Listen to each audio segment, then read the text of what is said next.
Sei que pasou a unha especie de concurso. Ben, boa tarde a todos, moitas grazas pola presenza, tamén supoño que tamén estamos retransmitindo, non? Sí, por tanto tamén os que nos seguirán a través de internet para asistir a este segundo foro Grial Galicia 2025, Pensar Galicia cara adiante. Imos ser moi breves todos para dar comezo realmente as sesións no seu tempo e simplemente quero dar as grazas non solamente pola presenza senón por, bueno, por a Editorial Galaxia por escoller este lugar, non? Eles saben, como supoño que saben tamén moitos dos presentes, que está a Casa da Cultura de Todos e, por tanto, é unha honra que a Editorial Galaxia nos escollese como lugar para poder facer este encontro no seu 75 aniversario. Desde logo das nosas actas xa consta os parabéns ao Consello da Cultura Galega por este aniversario que esperamos sexa non somente frutífero para toda a organización da Editorial Galaxia, senón para o conxunto das persoas preocupadas pola cultura galega, o seu pasado e o seu futuro. Estamos, ademais, compracidos de que o lema problema, digamos, xa pensar Galicia cara adiante, porque nada ten de bo pensar continuamente sobre o pasado, senón é tamén para construirmos un futuro, non? Que está ben a memoria por si mesma, pero ten que servir ademais para non repetir os erros e para ter realmente un camiño que nos leve cara adiante.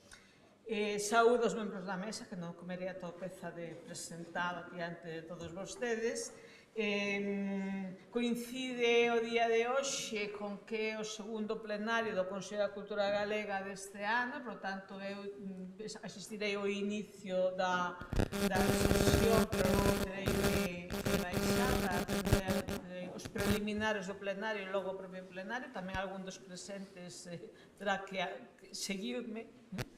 E nada, rebato xa, non sei que onde queredes que se mova a mesa, pero en todo caso, non sin antes dar os parabéns á Editorial da Galaxia, desexar unha longa vida, non somente, xa digo, en beneficio da propia organización Galaxia, sino en beneficio de toda a cultura galega, que, bueno, ese grial que nos convoca tamén hoxe, pois ese tamén, pois ese augurio de unha non dunha situación efémera dentro da historia, senón dese camiño de perfección que nos leva adiante nesta conxuntura, ademais, entre un símbolo que une en sí mesmo a historia da cultura mediterránea e tamén a historia da cultura atlántica.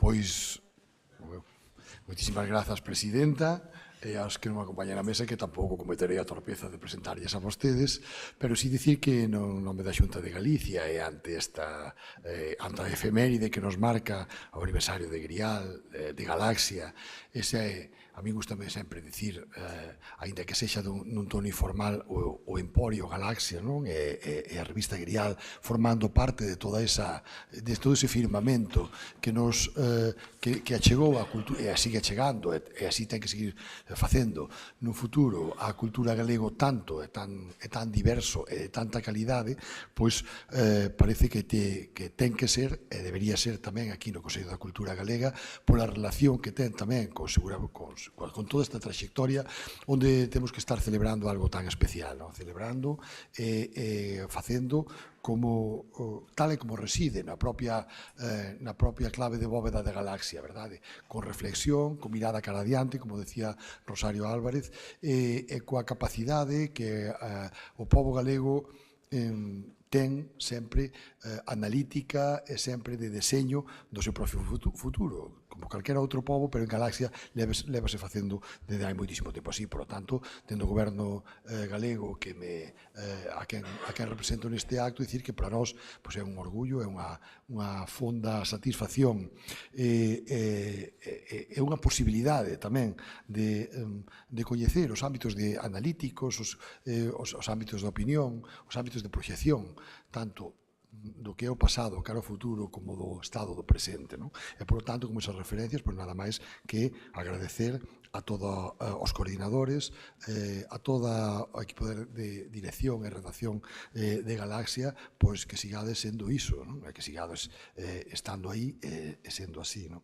Por lo tanto, da Secretaría Xeral da Lingua, da Consellería de Cultura, pois animar a que estes foros de opinión, de debate, que se sigan celebrando e que teñan moitísimo máis, digamos, que se fagan moito máis asiduos, con moita máis normalidade, e como non tamén para marcar efemérides como este ano o desta Galaxia que sempre iluminou Galicia. Nada máis. Moitas grazas por votar.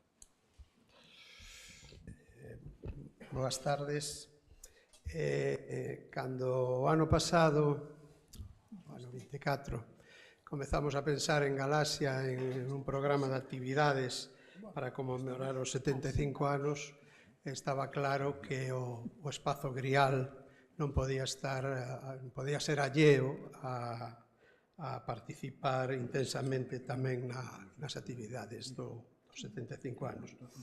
Comentando con Quique Monteagudo, este director da revista Grial, esta circunstancia, pois falamos da posibilidade de que esta contribución tivese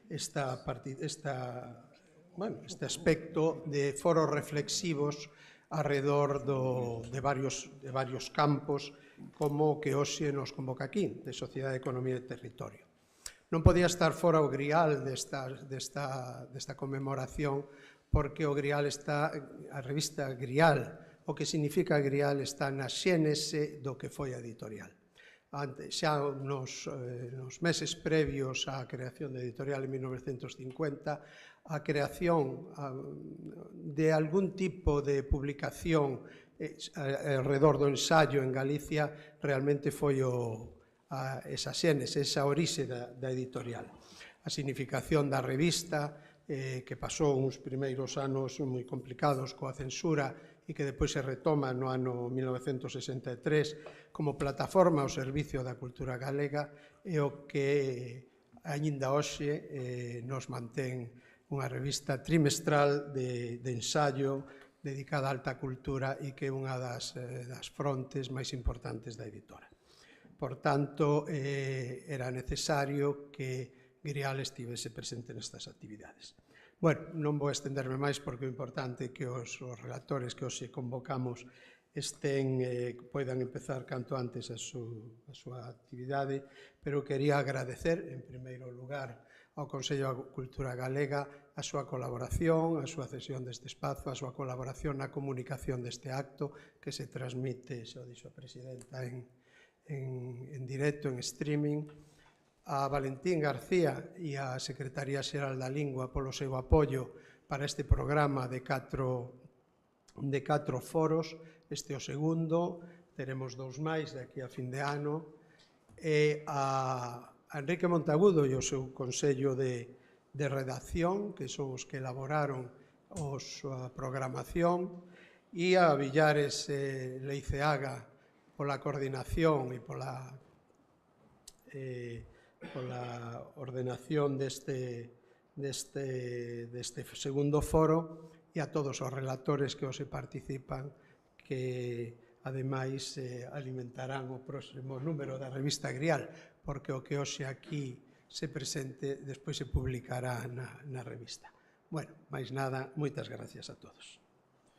Boas tardes. Nesta tentativa de sermos breves, pero, en fin, algo temos que decir xa que estamos aquí, vou intentar ser sintético. Como se dixo aquí, esta proposta que ten que ver co 75 aniversario de Galaxia nace da revista Grial, e a idea era organizar 4 foros sobre 4 temas que nos parecían 4 focos de importancia de cara ao presente e de cara ao futuro do país, e que nos desen pé a publicar 4 seccións monográficas da revista ao longo do ano sobre eles. Entón, quero decir que o acto que temos hoxe vai ter unha continuidade para o futuro cando se publiquen os traballos na revista.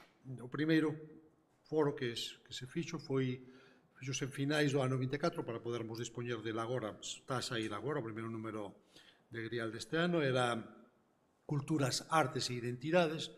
Estivo coordinado por María López Sández, que nos acompaña hoxe, e Agar Ledor, celebrouse en Pontevedra, no Museo de Pontevedra. Hoxe temos este de Sociedade, Economía e Territorio, non vou entrar nel porque o programa supoño que o explicará o profesor Villares, que xunto con tamén o profesor Leiceaga organizaron o programa de hoxe. Despois era o tema, como sabe, de Sociedade, Economía e Territorio. O seguinte vai ser sobre o impacto social da ciencia e dos avances tecnolóxicos.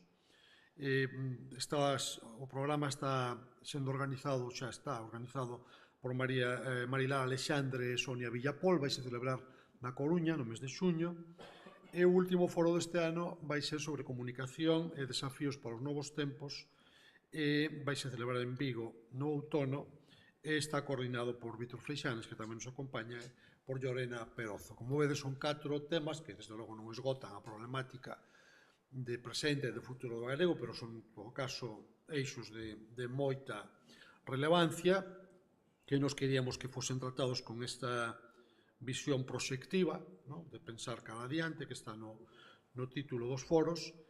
En fin, agradezo moitísimo o traballo cada un dos grupos que organizou os programas, neste caso a Ramón Villares e e a Xaquín Leiceaga e as persoas, os profesionais que van presentar os relatorios e que nos van entregar os traballos para publicar en Grial, ao Consello de Cultura Galega por acollernos, a Xunta de Galicia por apoiarnos e a todos vós pola vosa presenza hoxe aquí.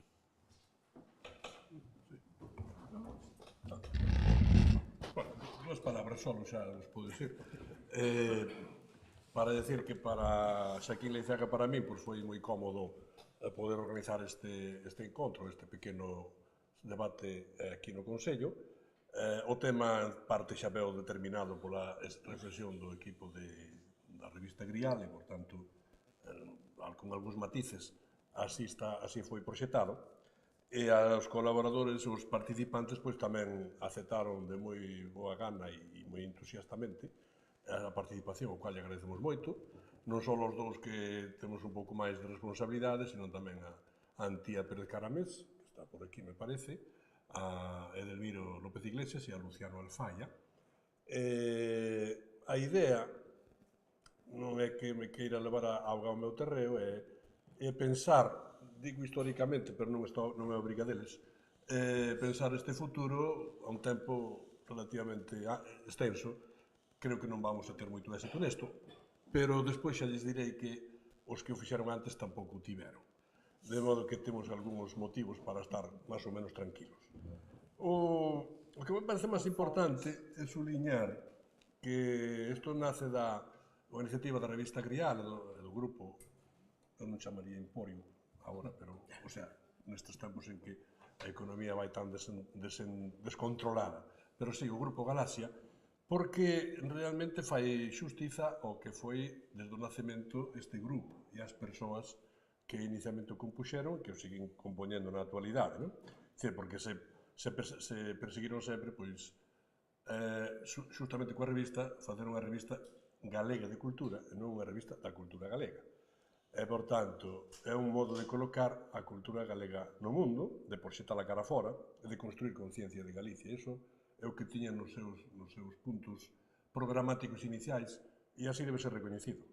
Logo, andando o tempo e buscando tamén algúns datos para intervir aquí, encontréme con unha reflexión así en pasando de Carlos Casares, que foi moi dado a estar nestes foros de prospectiva, estuvo nos 77, estuvo no 2000, en dous ao mesmo tempo, casi ao mesmo tempo, de modo que tiña experiencia sobre isto. Non tiña moi boa opinión dos resultados, como despois lles direi, pero unha cousa que sí que dice, así de unha forma casi distraída, é que os homes de Galaxia dos anos 40 e 50, é dicir, non aqueles que estaban preparados nos 70, 80, no 2000, xa con moitas ferramentas, etc., tiveran unha grande valentía e foron os adiantados, creo que é a palabra que el di, para levar a cabo unha tarea cívica e democrática de pensar Galicia. Pensar Galicia é divulgar a súa cultura, a súa lingua e crear conciencia, como antes dixen. De modo que este é o contexto no que nos movemos. A sesión de hoxe consistirá nunha intervención inicial miña para cubrir o expediente, pero despois ven o mollar da serie de hoxe, que son realmente saber como podemos imaginar a sociedade galega dentro de uns anos, poñemos 25, pero non sabemos, é dicir, como será esa sociedade, probablemente máis, como dirá Antía Pérez Caramés, pois, desde o punto de vista da demografía, que é un dos puntos claves tamén das sociedades actuais, especialmente as occidentais, pero non só. A economía, pois, que están aquí os dous autores, pois, xa no propio título indica que se reflexionará sobre que tipo de benestar, se é que cheguen a ter, disfrutarán os netos dos que hoxe estamos aquí, ou, en algún caso, fillos, e o territorio que será desenvolvido por Luciano Alfaya, quizá é o terreno máis difícil, o máis complicado, tamén o máis virtuoso para o futuro, penso eu, de modo que hai que facer votos porque pase do caos a unha certa utilización virtuosa no futuro. Non sei se será posible, pero eu non me resisto a facelo. E con estas ideas, que non sei se estarán todas ou non na revista Grial, pero procuraremos que de algún modo formen parte da presentación. Imos desenvolver este acto, tamén, quizá, o debate sea lugar. Há unha perspectiva de descanso, pero non sei se podemos, como imos tan atrasados, se chegaremos a cubrilo. En todo caso, moitas gracias ao acollido do Consello da Secretaría de Política Lingüística de Galaxia e a todos vos por nos acompañardes no día de hoxe. En 2 minutos empezamos.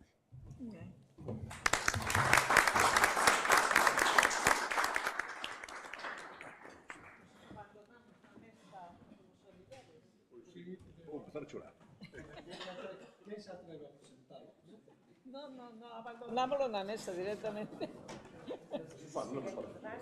Isto vai para presentar. Falta un poquinho de agua.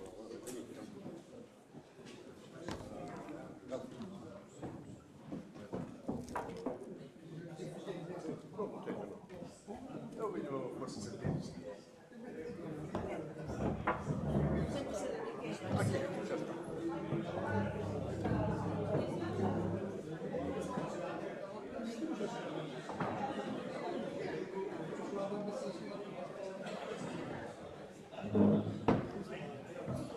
Deixa dos porque vai haber dous.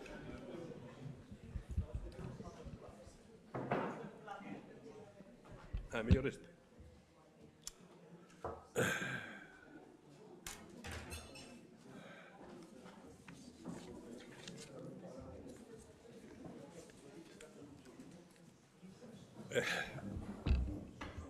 Bueno, pasados os minutos de publicidade, volvemos á emisión.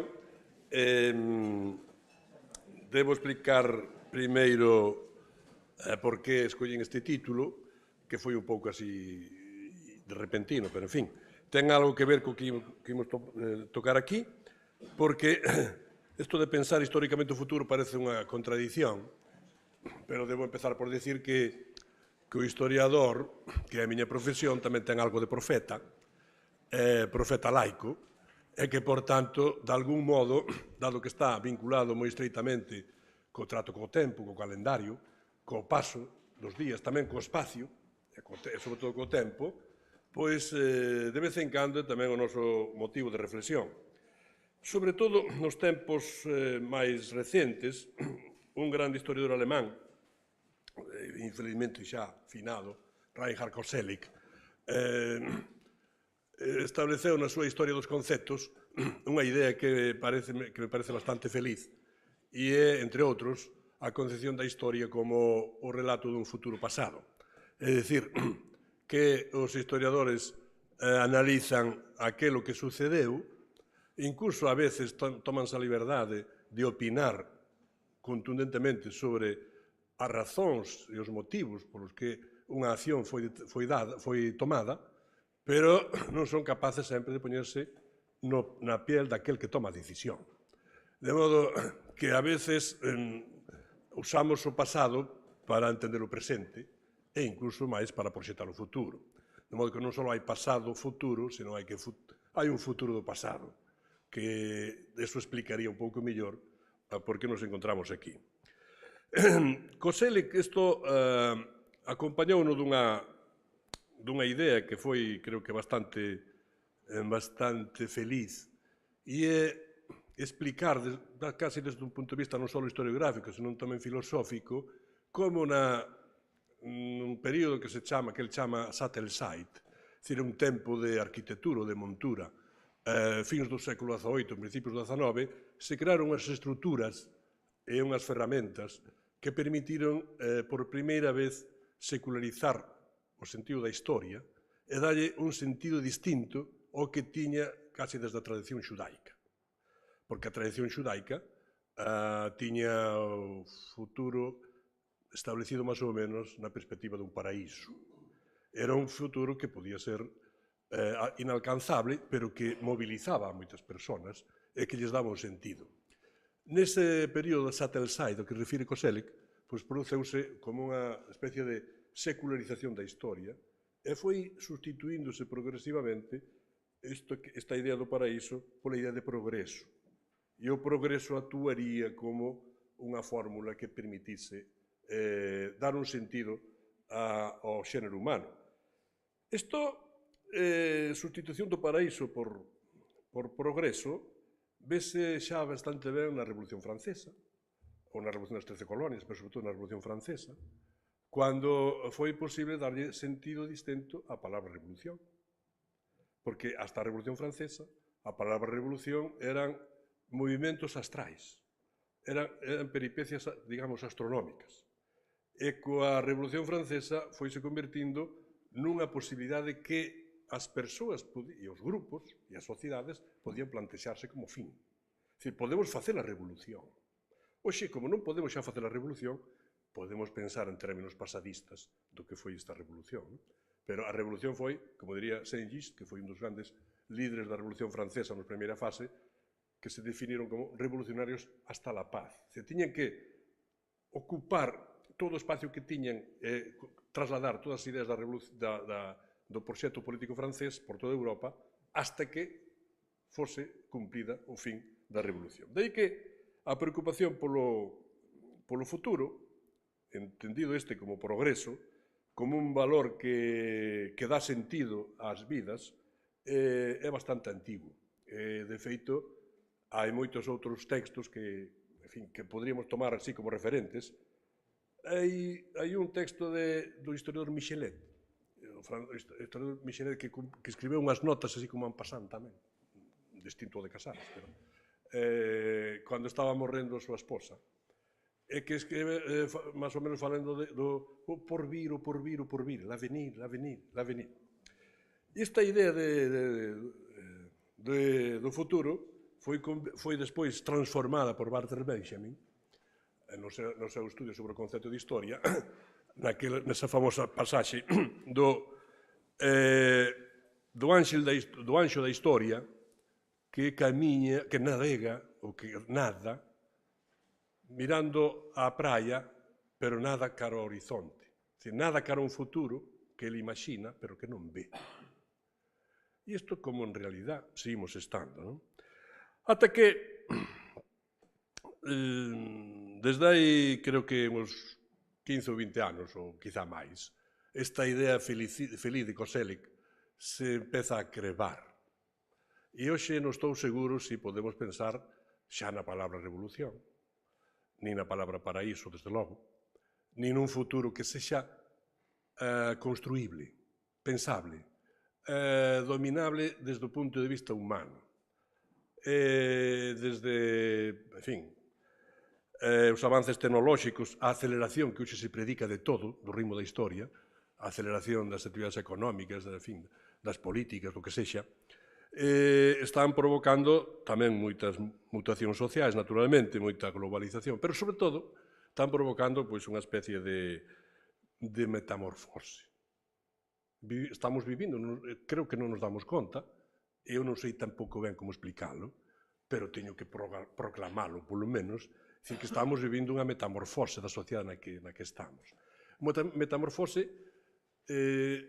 un sociólogo alemán, Ulrich Beck, chamoulle no seu último libro, que, en fin, morreu ante tempo este home, chamoulle unha metamorfose global da sociedade, do planeta, digamos, da especie humana, non? Isto ten que ver, pois, que tamén coa caída dos grandes relatos, é dicir, que non hai posibilidade de formular un obxectivo a medio e longo prazo ante a aceleración do ritmo da historia, coa falta de sincronía entre como actúan uns sectores e actúan outros. A economía vai por un lado, a política parece que vai por outro, a sociedade está descontextualizada, non sabe moi ben que facer. En suma, que se trata do que dixen antes, que dunha creba da razón ilustrada. Sustituída por que? Non o sei. Teño que ser non só franco, sino directo. Non sei porque pode ser sustituída, pero sí o que teño a percepción é que imos noutra dirección. E, por tanto, isto é o que nos obriga a pensar con moito criterio, con moita prudencia, pero tamén con audacia, que é o que pode ser deste pequeno país, que se chama Galicia, dentro de 20, 25 anos. Non vamos, eu non lles podo exixir aos meus colegas de mesa que digan algo concreto sobre isto, porque tampouco me podo exixir para mí mesmo, non? Pero eu son consciente que estamos vivindo iso que se chama un réxime de historicidade totalmente presentista. E nese réxime de historicidade, hoxe casi está todo o arco ideolóxico que podemos imaginar, desde a dereita, incluso a extrema dereita, hasta a esquerda e a extrema esquerda. E, por tanto, isto dificulta moito máis que o que podemos pensar. E para consolarme un pouco respecto desto, e consolalos a ustedes, entón botei man de algúns procesos anteriores nos que se afrontaba esta idea de imaginar Galicia a un determinado tempo. Non? E o texto que encontrei mellor, máis interesante, e quizá tamén máis falso, pero iso non ten que ver, foi o texto que coordenou en 1977-78 o vicerrector da Universidade de Santiago, Manuel Díaz y Díaz, que se publicou despois en Galicia, 2002, unha Galicia imaginada, unha cousa así. Reuniu un grupo selecto de persoas, e van de novo do sentir da opinión que dá Casares nun foro posterior que se fixo en Mondariz, en 2000, na que non se atreveu a falar pola experiencia do que sucederá antes, pero no prólogo ou na parte de presentación fai algúns comentarios que me parecen moi interesantes. Foi un dos acontecementos máis gratos da miña vida pola convivencia con homes ilustres que tiñan extraordinario talento, con rica experiencia vital, pero a Galicia que se imaginou naquelas reunións nada ten que ver coa Galicia actual. Dicía Casares en 2000 respecto do que eles perviran en 1977. Un primeiro xarabe de realismo para esta cousa. E por qué? Porque a Galicia de hoxe, a pesar dos enormes cambios experimentados, é o que podo disentir de Casares. Parécese moito máis a aquela na que vivíamos entón que a aquela outra que tratábamos de imaginar. Se nos chegara a idade a poder, dentro de 25 anos, a algún dos presentes, a min non, a algún dos presentes, escribir algún texto deste estilo, pois botará a man deste contraste. A ver, que é o que acontece dentro de tantos anos. En fin, pero non me parece banal nin irrelevante recuperar un pouco que é o que pensaban esta xente, non? Porque esta xente era Álvarez de Blázquez, era Tomás Barros, era Carlos Casares, era Cunqueiro, era Isaac Díaz Pardo, era Filgueira, era Franco Grande, era García Sabel, era Camilo Gonçar, Ramón Piñeiro, Luis Seoane, Felipe Fernández Armesto e Celestino Fernández de la Vega. É dicir, homes sabios, como dixo Casares, homes sabios e ilustres de extraordinario talento. Pois dixeron cousas moi distintas, algunhas ideas moi realistas, outras moi utópicas, outras bastante, non direi disparatadas, pero inútiles para o que podemos facer. Pero en todo caso, como historiador, como debes sempre pensar o pasado en términos no que non sexan xuizos, senón que sexan contextos, e que haxa capacidade de explicar causalmente por que suceden as cousas. Non dicir, bueno, pasou isto e xa está. Eso xa o fai o algoritmo. E xa lle deixamos todo ese traballo que ben non fai e do que todos dependemos. Pero nun nivel previo ao algoritmo temos que explicar o contexto e as razóns que levan a eso. Entonces, esta xente pois tiña algunhas razóns para definir isto. Viñan dun pasado diferente do que nos podemos imaginar. Algúns tuveran a experiencia da Guerra Civil, outros estaban fora de Galicia, outros non. En fin, teñen tendencia a dar uns enfoques antropolóxicos do que é Galicia.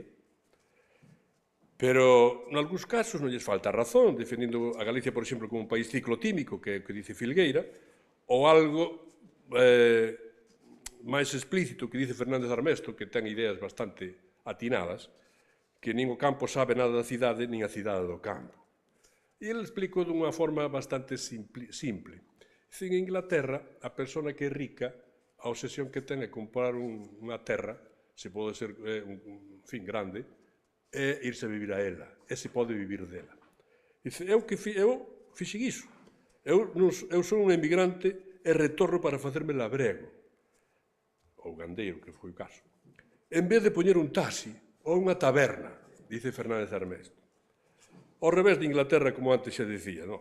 De modo que un país contradictorio, un país ciclotímico, un país tamén que dubida entre individualista e comunitarista. Filgueira a veces dá unha definición dun país comunitarista ao modo que despois fixo furor con aquilo do país, o traballador simbiótico de suevos e outros.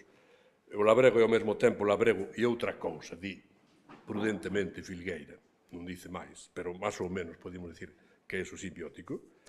En fin, é unha terra, por tanto, marcada pola suma de home e terra, isto dicio hasta García Sabel, aínda que fora un pouco cosmopolita, e o futuro que teria que facerse, teria que pensarse a partir da terra.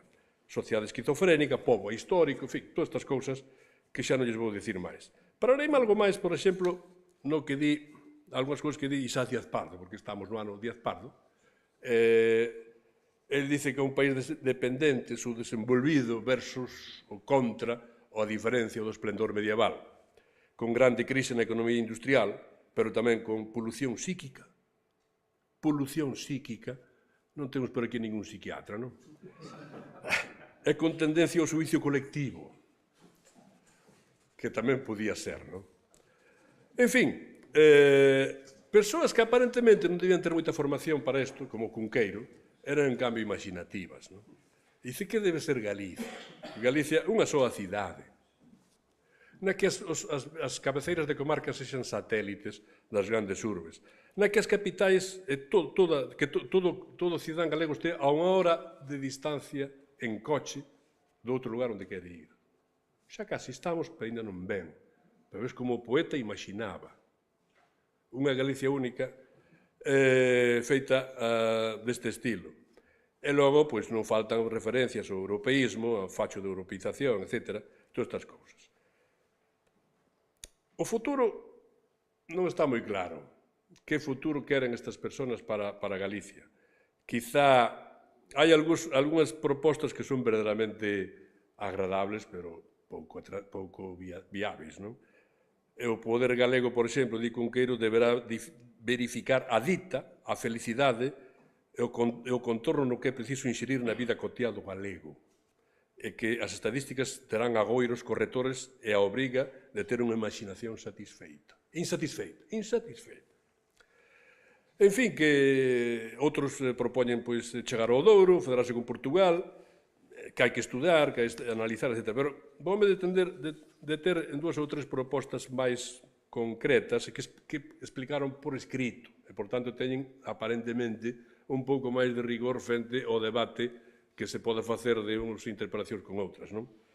Por exemplo, é interesante que Díaz Pardo empeza o seu relato dicindo que está tomando nota ou que vai explicar o que leu nun periódico publicado en 2002. Ese periódico chamase naturalmente Galicia.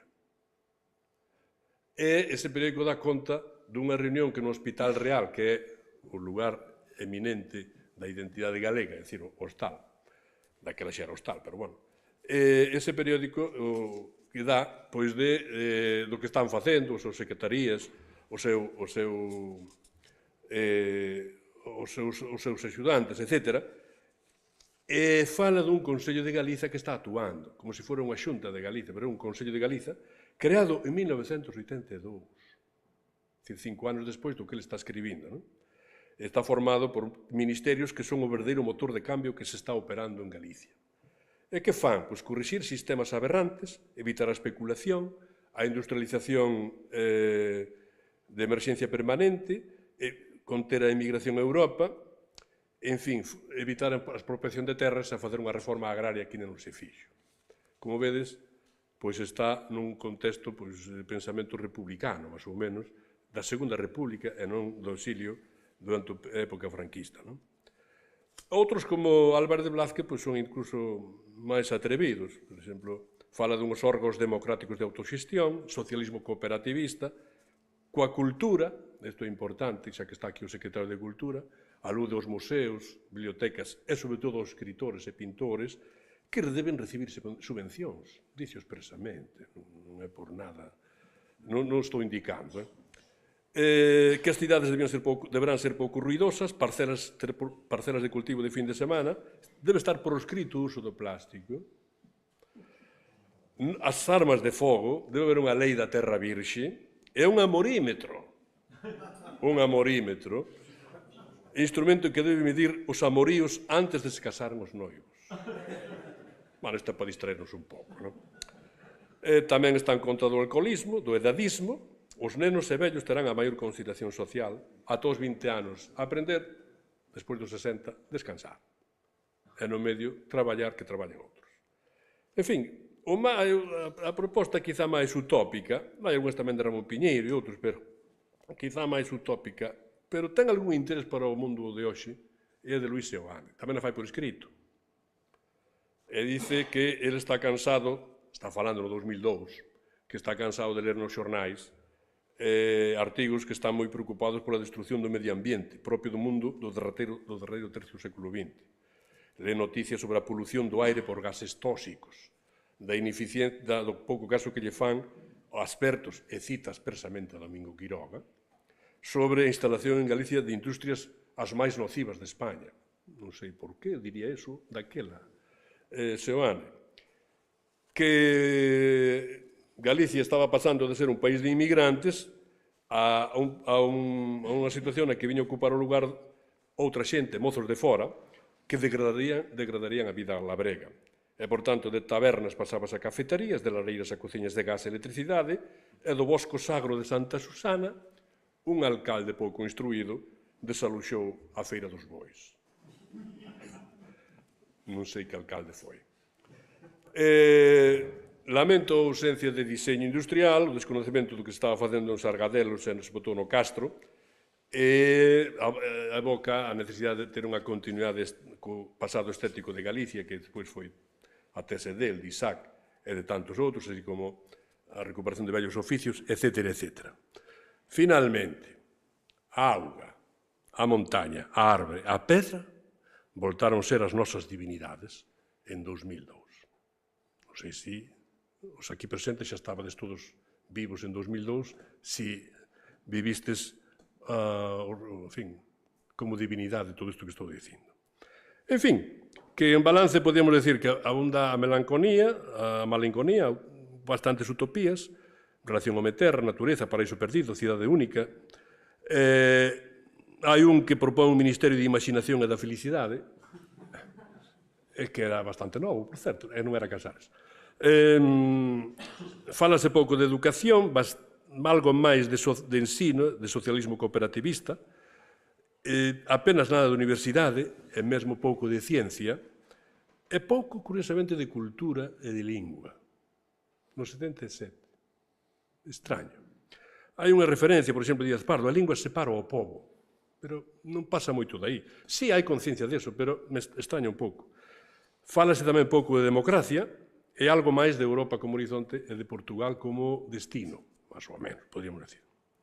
Se damos un chimpo de 20 anos ou 22 anos, serei máis breve nesto, xa casi a do que agotei o tempo, non? En 2000 fixos un libro sobre o 2020, en Mondariz, no que tamén estaban algúns dos que citei antes. Está precedido por un prólogo bastante realista de Casares, onde tomei as notas que antes dixen, e un epílogo, en fin, non sei como calificar, quizá de utópico, por parte de Ferrín, ou de incómodo co que estaba sucedendo, que sería outra cousa, non? Sobre a necesidade de redimir Galicia, abolindo a monarquía, de refutar a transición, de lamentar que o presidente do Consello de Galiza non veu ocupar a cadeira da preautonomía, cousas dese estilo que no 2000 xa era bastante improbable que pudera acontecer. Pero, con independencia desto, cal é a novedade? A novedade é que hai un estilo un enfoque moito máis técnico que político e que cultural. É dicir, xa se nota que hai formación, que hai preocupación pola ciencia, pola tecnoloxía, pola política en exercicio, non pola política como realización da identidade galega. Hai un texto de Barreiro, outro de o medio ambiente de Rez, as cidades de Xerardo Estévez ou Ángel Viña, a banca, pero a banca explicada por Xosé Luís Méndez, que, claro, é pro do Mosúa. Pero, en fin, así bastantes son dos textos, son técnicos, pero son que teñen moito que ver co que está pasando. Pero hai dous que son relativamente interesantes, e os dous son de ciencias. Un é queixoso e outro é prospectivo. O queixoso é de Carlos Pajares, que é bo co encontro do 77, pero que dice que non pode evitar aludir ao candor espiritual daqueles participantes no ano 77, ainda que entre eles había xente moi boa, con varios anhelos cumpridos, pero revelaba un escaso peso da ciencia e da tecnoloxía. Era a abundancia de, e cito expresamente, pintores, escritores, antropólogos, arquitectos, filósofos, economistas, que nadie dos presentes se dé por aludido. A segunda intervención foi a de Domingo do Campo, daquela, non sei se era xa rector de Vigo, creo que sí, que creo que está moito máis pegada á realidade e avanza moitas cousas respecto do que iba a pasar na Galicia 2020 que creo que son dignas de, polo menos, de ser visitadas ou lidas. Non? Por exemplo, recoñece que a historia da tecnoloxía reservará un capítulo de ouro para o espallamento de Internet neste fin de século e principio do século seguinte. Fala de Internet, da súa velocidade, de, en fin, das súas descobertas, do hipertexto, do teléfono. E mesmo conta unha anécdota que creo que ven moi ben a isto que estamos considerando, que nos anos 90, non sei con quen, falando con un alto cargo dunha multinacional, ouvillo dicir que a traducción simultánea no curso dunha conversa telefónica será conseguida en 30 ou 40 anos. É dicir, 2020 ou 2025, según este. Foi antes. Pero non moito antes, pero foi. Non digo a traducción simultánea en si mesma, senón a traducción simultánea automática e falando ao mesmo tempo.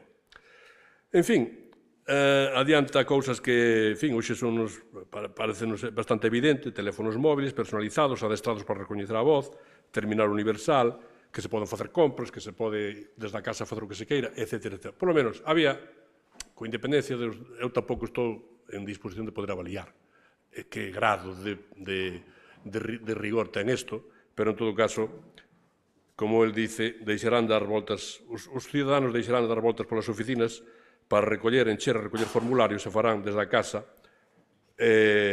todo eso evitarán unha mudanza, cual vivirá unha mudanza semellante a que se viveu cando se implantou a galaxia Gutenberg. El non dice Gutenberg, pero digo eu, pero dice cando apareceu un libro. En fin, que en suma, en 2000, falase máis de política, no prólogo e no epílogo, por parte dos escritores, que por parte dos expertos que interveñen. E, sobre todo, falase con moitos textos técnicos que acabo de mencionar. A vista de todo isto, cal será o papel da sociedade galega 2050? Como quere saber Guirial? Pois veremos o que dice Antía, o que dicen Xaquín e Edelmiro e o que dice Luciano. Eu creo que temos, polo menos, algúns desafíos. Non sei se podemos enuncialos, pero algúns desafíos que conectan co que se decida aquela, algúns e outros non, e que creo que debemos considerar. Por exemplo, debemos seguir considerando como resolver este problema actual desta disociación entre o espacio de identidade e o espacio de decisión. Dice que hoxe xa un está vivindo nun sitio, ten unhas solidaridades máis ou menos coa poboación onde está vivindo, pero todo aquilo que afecta a súa vida pode tomarse a decisión noutro lugar. Por tanto, esta disociación é tempo, espacio, acción propia do ser humano sobre a Terra, non sei se nos permite pensar nun suxeito político nacional, como se demandaba en 1977 ou en 2000. Probablemente sí, pero non o sabemos. Tamén, deixando aparte a ordenación do territorio, cidade extensa, inmigración, etc., todo isto, creo que é interesante que xa no 77 se diga algo bastante explícito sobre a necesidade de que Galicia pense no norte de Portugal. Nun Grial dai uns meses, ou dai, non sei, un ano, coordinei un pequeno dossier sobre a Galicia Maior. E a Galicia Maior, pois podemos entender que é aquela que non só reflite unha identidade, unha comunidade lingüística, sino tamén algúns outros valores, poden ser espaciais, poden ser culturais, poden ser tamén religiosos, probablemente, que quizá dé unha solución para nun continente que non sabemos como será en 2050, pero no que sin alianzas occidentais e máis ben europeas, porque hai que decir que se algo hoxe ou onte, coa decisión do presidente Trump, si está claro que ese concepto de Occidente xa non nos é moi útil.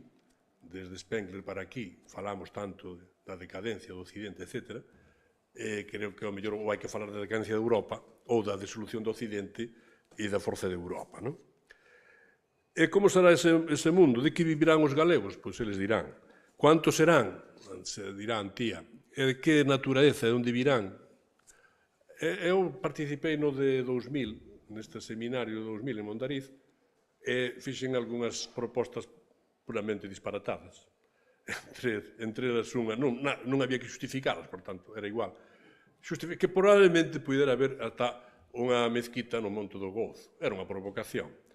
Se houbera unha inmigración moi forte, se hai unha pequena mezquita en Guitiriz, feita por o general Ben Micián e autorizada por Franco en 1950, como non poderíamos imaginar no Monte do Gozo unha mezquita? Non sei se haberá xente que vaya a ela ou non.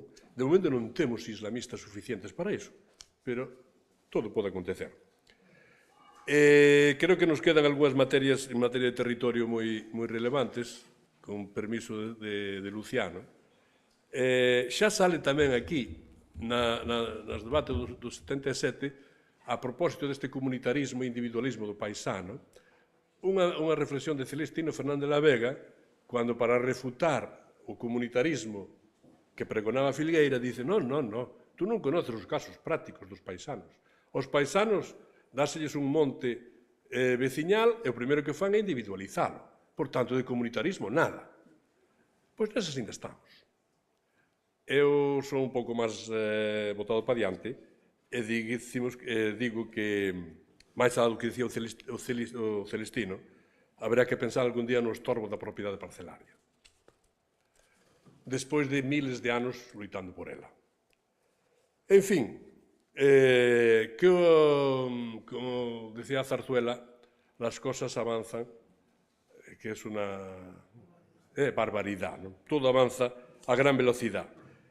E, por tanto, se avanza a grande velocidade, a nosa capacidade para predecir o futuro é inversamente proporcional ao ritmo con que avanza. E nesas estamos, e moitas gracias pola súa atención.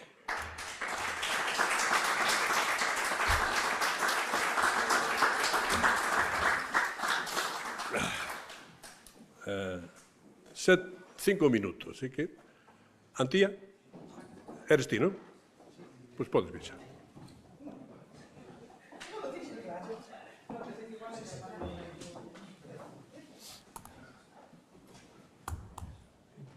Bueno, señora presidenta, ten que ausentarse.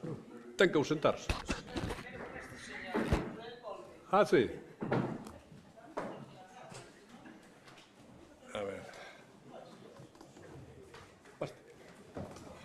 Non ten que bocacho de mezquitas. Sabes cantas mezquitas hai en Galicia? Hai 30 mezquitas con 30. Eu teño que poñer unha presentación. A Avenida de Lugo, Sí. Bueno, vale. Bueno, eu...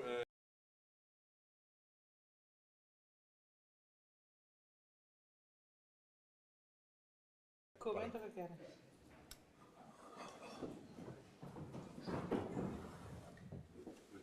Despois. Só ia contarte unha cousa, e penso que non é...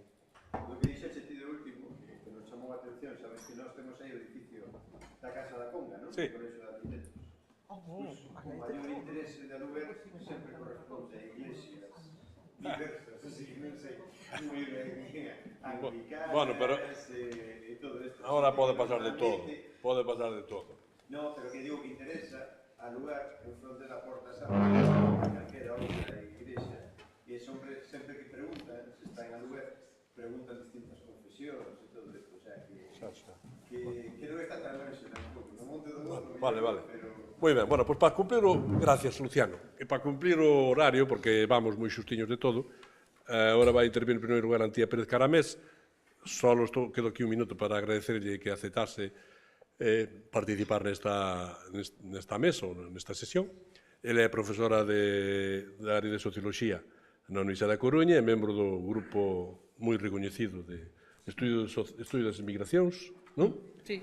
dirixido, se non estou mal informado, ata hai pouco por Antonio Izquierdo, non sei se sigue. Logo por Laura e agora está Raquel Martín Ahora está, Buján. pero fundado por él, non? Fundado Antonio por él, Izquierdo. sí, eso sí. De modo, bueno, ela é a nosa experta en Galicia sobre cuestións demográficas, sobre todo de movimentos de poboación e inmigración, de modo que é unha honra e é unha garantía tela aquí. Espero que, sobre todo, que é para o Foro Grial e a revista Grial, ben merece que así sexa. De modo que tes a palabra. E se me Moitas permites, grazas. vou para ali para ver. Sí, por suposto. Pois moitas grazas Ramón polo convite e polas palabras que me dirixes, grazas tamén ás persoas que asistides, obviamente tamén non a revista Grial, a editorial Galaxia pola iniciativa, ao Consello de Cultura Galega pola acollida e polo apoio técnico tamén sempre, non? Eu son socióloga e despois formeime en demografía e digo isto porque me toca sempre falar dun tema que ten moita trascendencia mediática e moita trascendencia política, sobre todo recentemente, non nas dúas últimas décadas, podemos acordar, non? Ten moita menos trascendencia no que é a opinión pública, si na publicada, moi pouco na pública.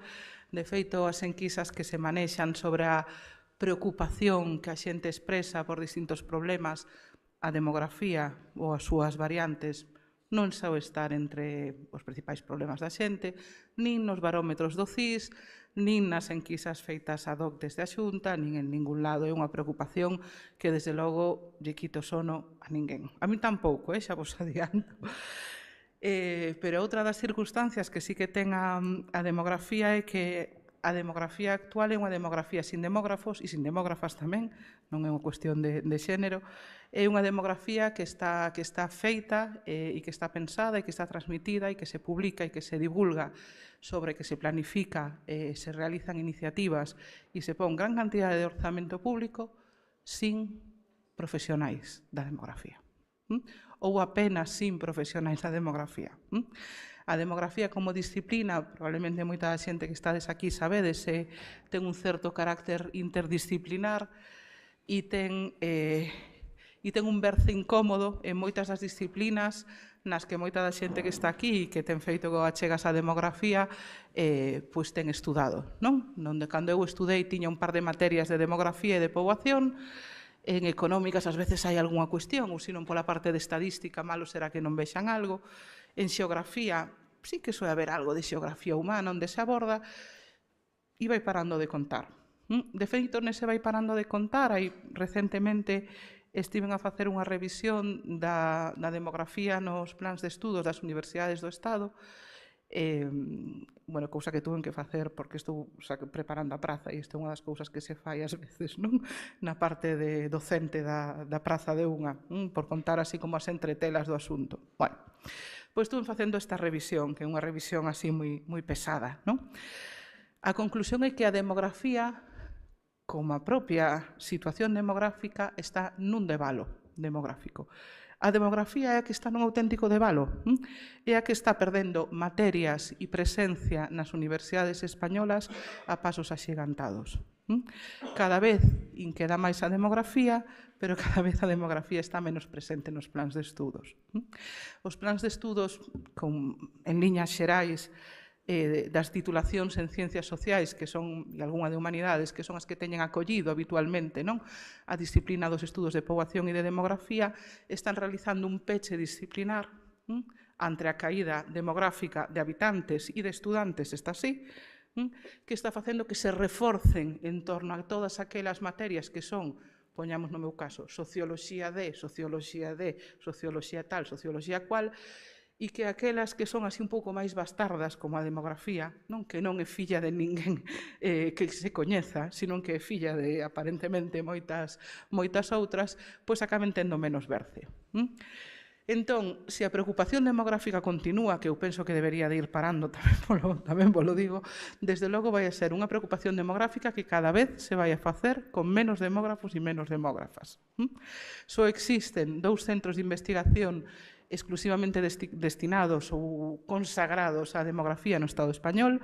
Un é o Centro de Estudis Demográficos da Universidade Autónoma de Barcelona en Cataluña, e outro é un centro un pouco máis pequeno en número de persoas que investigan ali, vinculado ao CSIC.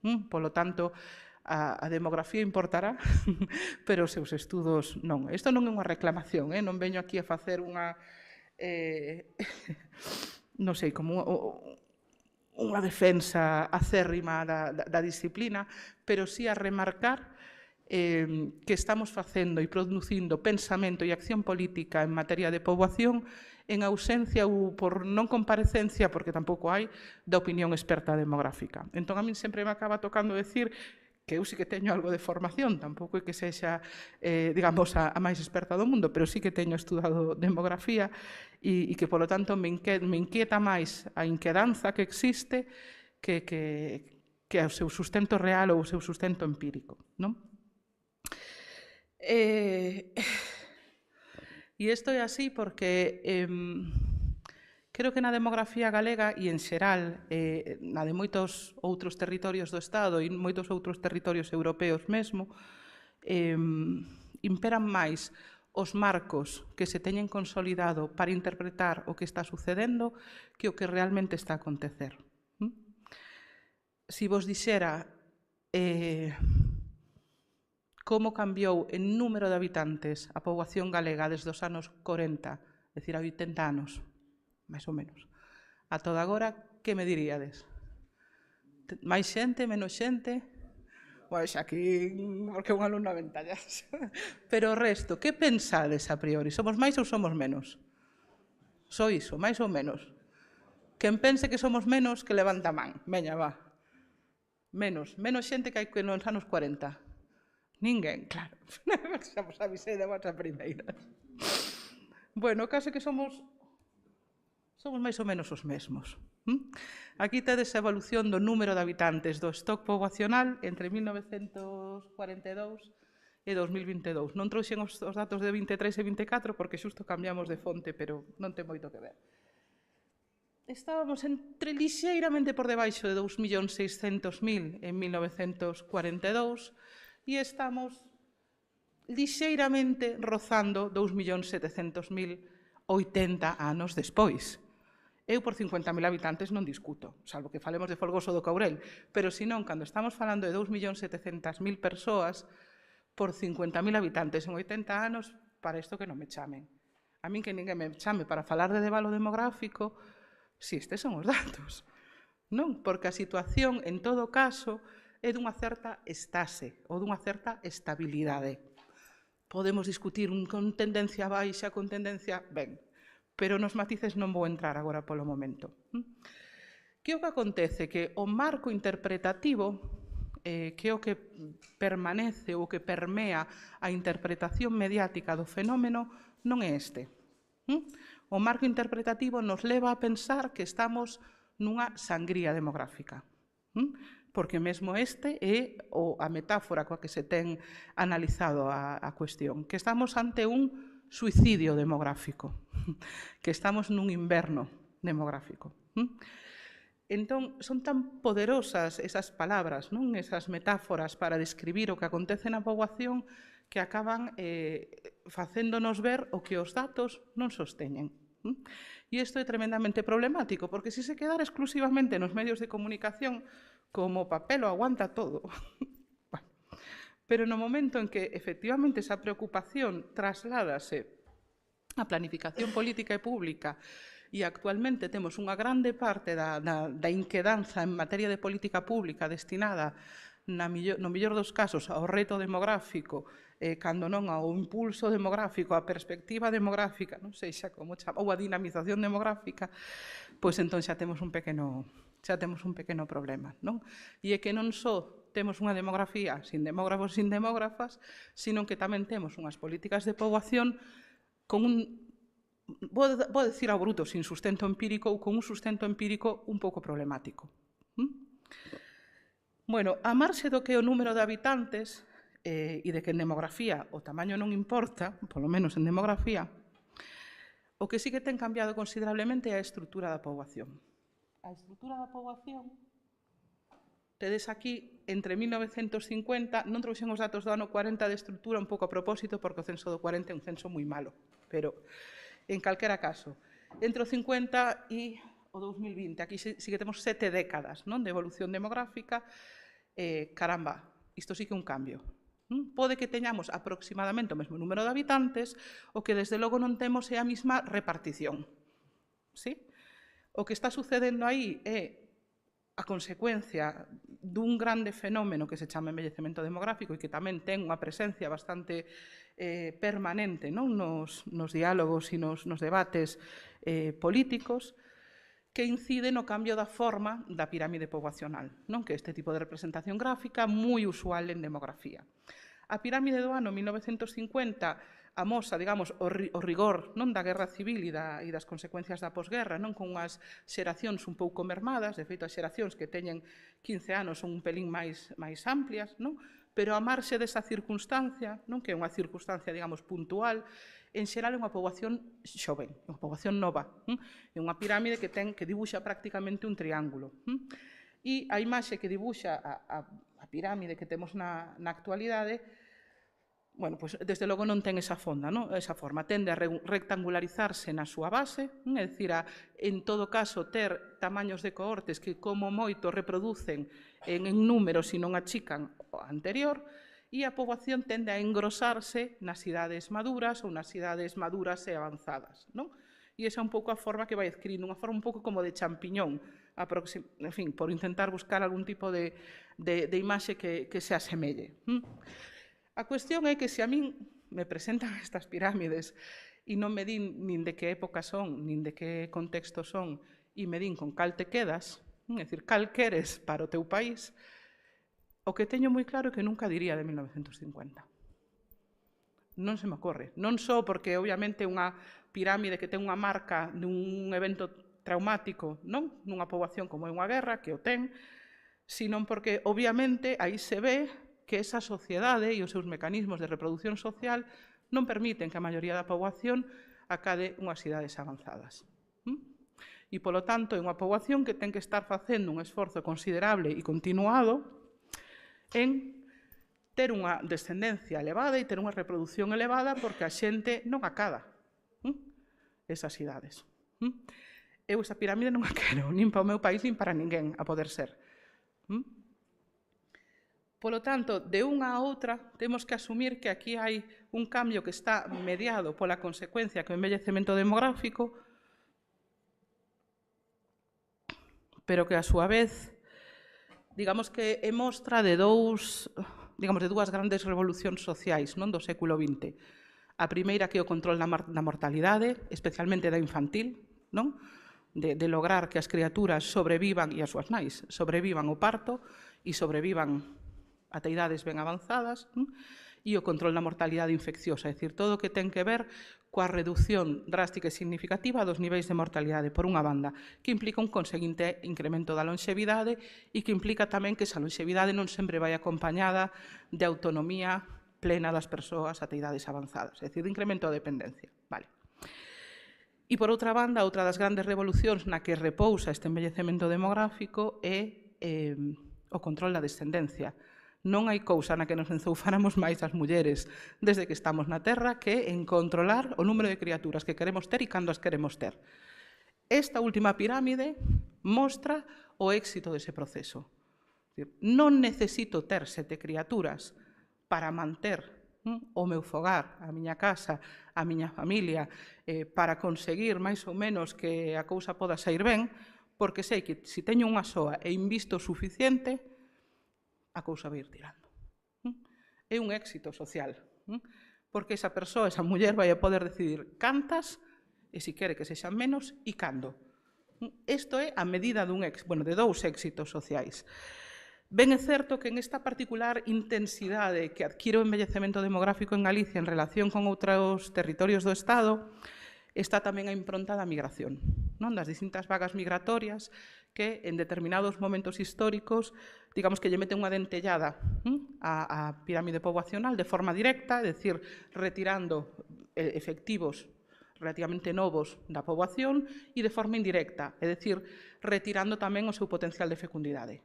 É dicir, as criaturas que poderían ter e que, como esa xente está emigrada, pois deixa de ter, non? Ou deixa de poder ter. Non? E, polo tanto, eso imprime unha particular intensidade e velocidade ao envellecemento. É dicir, Galicia é un territorio que envellece antes mesmo de ter a súa transición demográfica. É dicir, o envellecemento se soe vincular, en certo modo, non á transición demográfica e as súas consecuencias.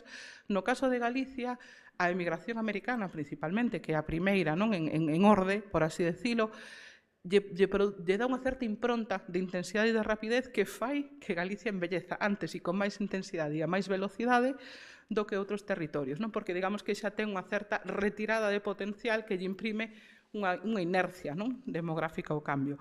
Pero tamén ese mecanismo de migración, está incorporado, non? As pautas da reproducción social galega, en certo modo, porque, como vemos, o número de habitantes non descendeu.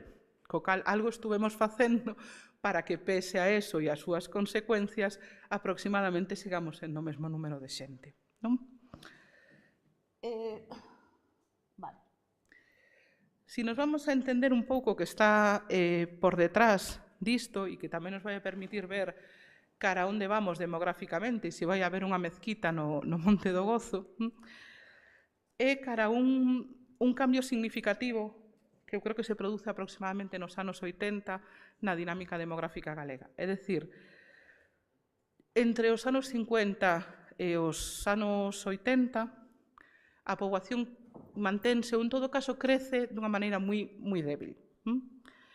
Este crecemento moi débil se debe exclusivamente ao crecemento vexetativo, que é positivo, ou que é lixeiramente positivo, e que compensa a un saldo migratorio negativo. É dicir, entre os 50 e 80 estamos perdendo xente porque migra máis xente da que chega, pero como o volume de nacementos compensa as defuncións, pois, bueno, a cousa máis ou menos mantense.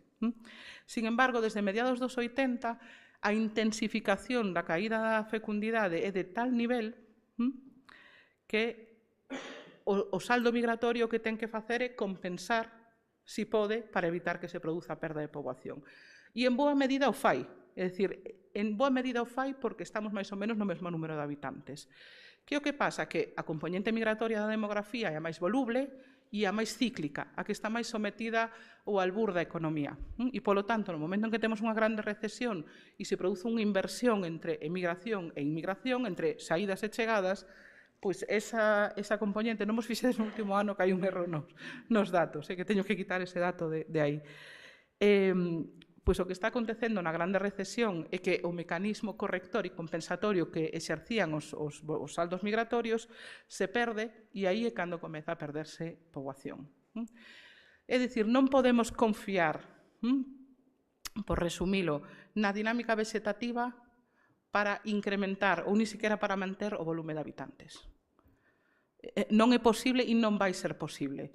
Si queremos seguir chegando a vellas e a vellos, e se queremos seguir chegando a vellas e a vellos como están chegando as persoas que teñen certa idade no momento en que conviven con nós, temos que asumir que tamén o número de nacementos probablemente sexa menor, entre outras cousas porque eu, que teño 46 anos, nací no 78, son filla dunha nai que xa decidiu ter unha única criatura, e no caso de telas, que non as teño, as miñas fillas xa serían as segundas nas que prima unha decisión de reducción da fecundidade. Polo tanto, somos as cohortes reducidas. Somos as cohortes reducidas. E con unhas cohortes reducidas, aínda que se incremente a intensidade da fecundidade, non tes un número de mulleres suficiente como para que de repente o número de nacementos sexa de semellante tamaño que compense o ritmo das defuncións que vai a seguir aumentando. É dicir, como decía Andreu Domingo, que sempre decía o mismo, o crecemento vegetativo está gripado. Vale? Ese motor da dinámica demográfica, que é o primeiro, está gripado. Pero hai que asumilo. É como cando se che estropea un dos motores nun avión. Tira cos que che quedan. É dicir, a inercia demográfica ten tal capacidade de arrastre, entre outras cousas porque ademais nos interesa seguir vivindo e seguir colocando a xente en idades avanzadas que pode morrer máis e que aumentará o número de funcións porque queremos ser unha sociedade lonxeva. Non queremos morrer con 60 anos, en liñas xerais. Entón, como isto nos interesa que sexa así, e ademais nos interesa ter un certo control sobre a nosa reproducción, e as mulleres están dicindo que queren ter máis criaturas, pero se quedan en ter unha, pois o único elemento que proporciona dinamismo á demografía, e como vedes non moito, máis ben proporciona estabilidade á demografía galega, son os movementos migratorios. Estes movementos migratorios, creo que non trouxe, bueno, este é o saldo. Este é o saldo neto migratorio entre os anos 50 e 2023. É dicir, a diferencia entre as chegadas e as saídas de poboación. E como vedes, en certo modo reproducen estas dúas fases, non das que falábamos. En liñas xerais, os movementos migratorios tenden a retirar poboación na historia de Galicia, é dicir, o noso mecanismo de reproducción social contaba sobre un exceso de reproducción biolóxica que compensaba as saídas importantes de poboación, pero esa forma de reproducirnos socialmente deixou de funcionar nos anos 80, porque o que se di é reduzamos o tamaño de descendencia, pero tamén fagamos que viva mellor e que non emigre ou que non necesite tanto emigrar. Non teñamos tanto recurso como sociedades a mecanismo de reproducción social que está na vía migratoria, acompañado de, obviamente, de certos períodos de bonanza económica e de certos elementos económicos e de certas demandas nos sectores económicos que resultan atraíntes para a poboación inmigrante. Sumadas esas dúas circunstancias, estamos en liñas xerais e coa excepción da grande recesión nun momento en que a inmigración é positiva e a emigración non é nula, pero é baixa actualmente. Dicir que a inmigración é positiva quere dicir que a maior parte da poboación que chega a Galicia non é de religión islámica, a maior parte latinoamericana ou mesmo portuguesa, polo tanto, a maior parte vai a ser, en todo caso, católica ou evangélica, e probablemente sí que aí estaredes vendo, non? Gran cantidade de igrexas protestantes, non? De comunidades latinoamericanas, pero sí que temos certa inmigración de Marrocos que tamén se está instalando, e en calquera caso, o que sí que está dominando na componente inmigratoria é a inmigración sin lazos previos con Galicia, é dicir, a inmigración estranxeira, de persoas que non teñen un vínculo coa emigración galega previa. E isto frente ao retorno, con moitísima grande diferencia.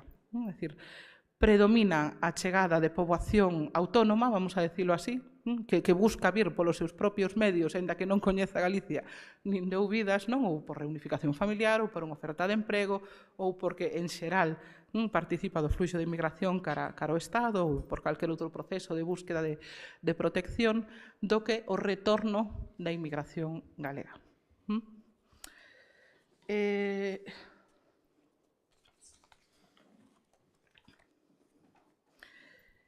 Iso quere decir que tamén cando pensamos nas políticas que se están destinando en torno ás cuestións de poboación, supoño que igual, se pensades nas de máis recente factura en Galicia, podedes ver que existe tamén un certo desencontro entre os datos e o camiño que levan as políticas. É dicir, as políticas enfócanse principalmente cara á recuperación dunha fecundidade que non se vai recuperar, ou non se vai recuperar significativamente, non en grandes números, e céntranse no retorno dos galegos e das galegas.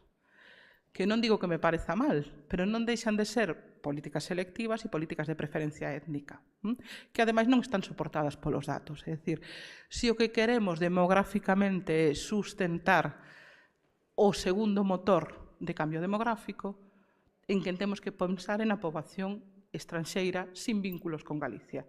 Non que tuvera un avó que saíra de Curtis e chegara a Montevideo. O máis probable é que non sexa esa persoa. Esas persoas tamén veñen, pero en moita menor medida estatística. Polo tanto, as políticas de retorno, as políticas de preferencia étnica e as políticas de preferencia de talento, as políticas de retorno cualificado, non digo que non sirvan outros obxectivos ou que non teñan outras intencións que sexan louvables e que sexan lexítimos. Non estou dicindo eso. Estou dicindo que desde o punto de vista do mero utilitarismo demográfico, que eu creo que é algo que non hai que considerar, pero xa que se me convida a falar de demografía, non sirven. Simplemente non sirven. Vale, faríamos máis en buscar políticas que desmonten, digamos, a xenofobia e o racismo discursivo e todo tipo de barreiras legal e económicas que ten a poboación migrante para acceder ao emprego e unhas condicións de vida dignas, do que en facer mini programas de atracción de talento para estudiar un posgrado e logo te quedas aquí, porque non funcionan demográficamente. Outra cousa é que sirvan outros intereses e que teñan outros obxectivos lexítimos. Insisto, non se me vaya a decir que despois non estou a favor de que non retorne o talento ou quen quera retornar. Pero demográficamente non cumplen o seu obxectivo. Non sei se o que pretenden cumplir ou non, pero non cumplen.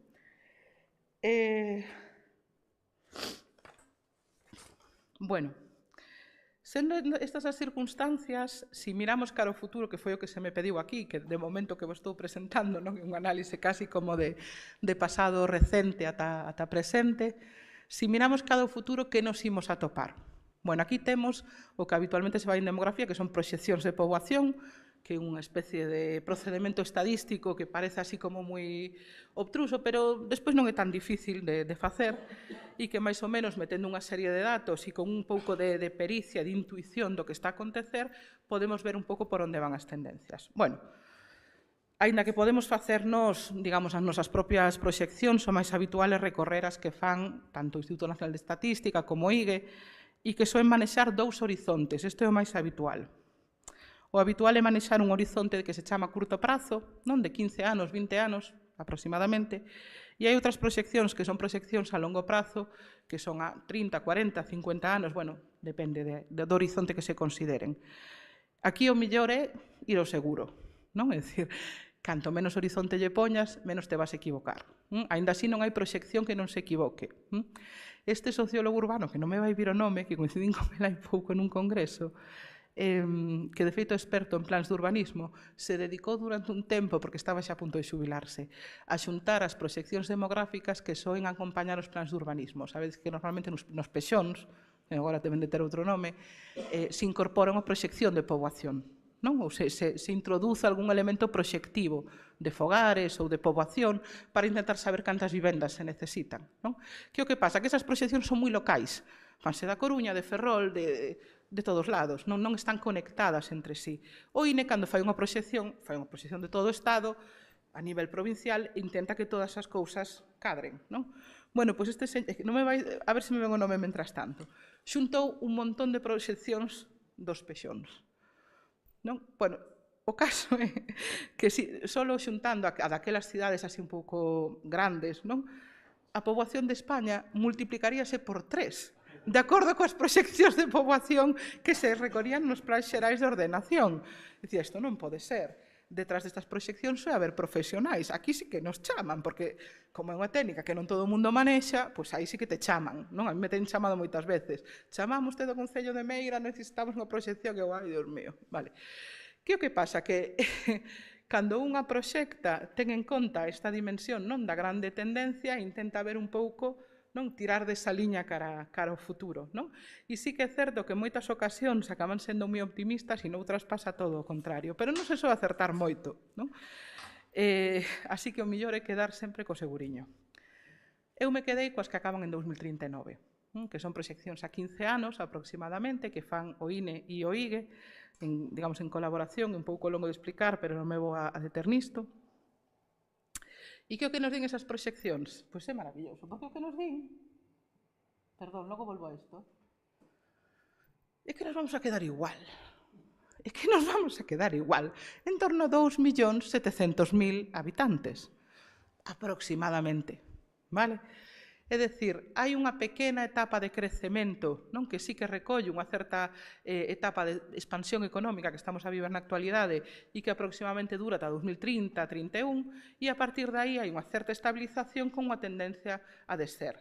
Pero se vos fixades na escala do gráfico, está entre 2.670.000 e 2.740.000. É dicir, de novo, estamos con unha oscilación de número de habitantes que é de 1% para arriba e de 1% para baixo.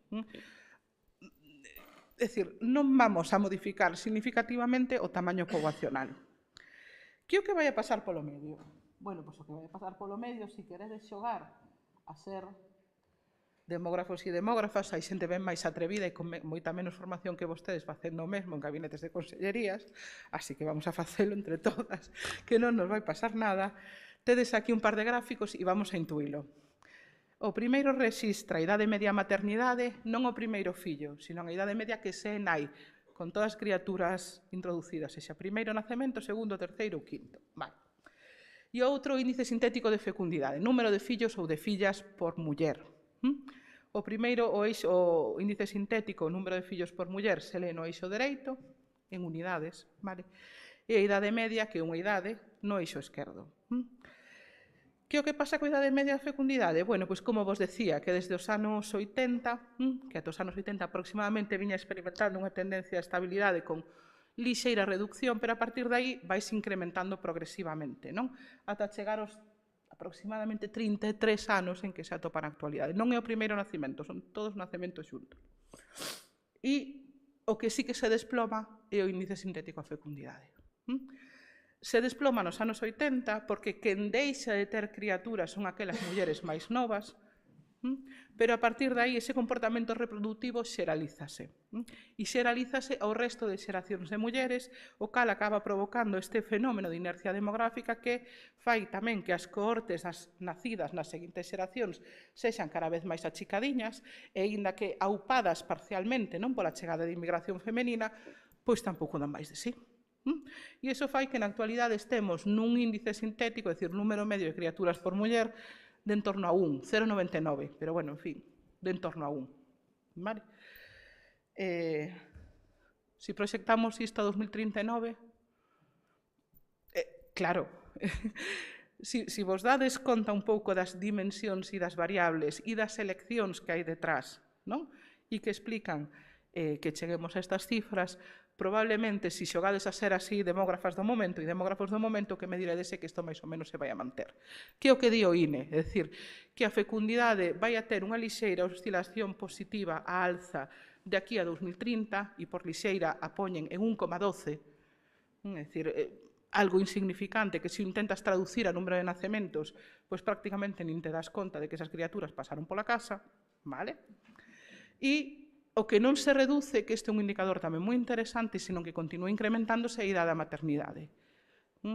É dicir, que ese indicador, que é un indicador clave, é dicir, non houbo período da historia en que se producira un baby boom que non fora acompañado de que as novas se animen a ter criaturas. Non hai ningún. Se hai un período de baby boom é porque algunha das xeracións máis novas se anima e se incrementa a intensidade da fecundidade un pouco por abaixo e con isto se reduce a idade media maternidade. Como isto non é previsible que suceda, ese 1,12 son recuperacións pequenas de calendario atrasado de fecundidade e a chega da inmigración femenina, é dicir, a chega demográfica da inmigración por vía indirecta. Pero xa está. E que pasa coas migracións? As migracións tiñamos aquí o saldo migratorio. Bueno, as migracións é un elemento no que temos moita capacidade de meter man. Sabendo que é o motor que non temos gripado, na medida en que intentemos que non marche a xente que non quere marchar, ou que non debería ter por que marchar se ten oportunidades aquí, e que chegue xente que quera instalarse, sexa galega de terceira xeración, cuarta, quinta, de Marrocos, de Cuba, de Chile ou de Guadalajara, ¿sí? Na medida en que eso suceda, o motor tira e compensará o crecemento vegetativo e deixará que esa estabilidade se manteña. Se o motor tira menos, esa estabilidade se reducirá, tampouco moito. É dicir, chegamos a un momento en que a reproducción social galega ten este tipo de sustento. Este é o seu sustento e esta é a base sobre a que está funcionando, con un certo equilibrio, en certo modo. Porque, iso sí, creo que este elemento non o queremos modificar, non? A esperanza de vida está ahora mismo, a xeral, a de ambos os sexos, en torno de 83,6 anos, sí?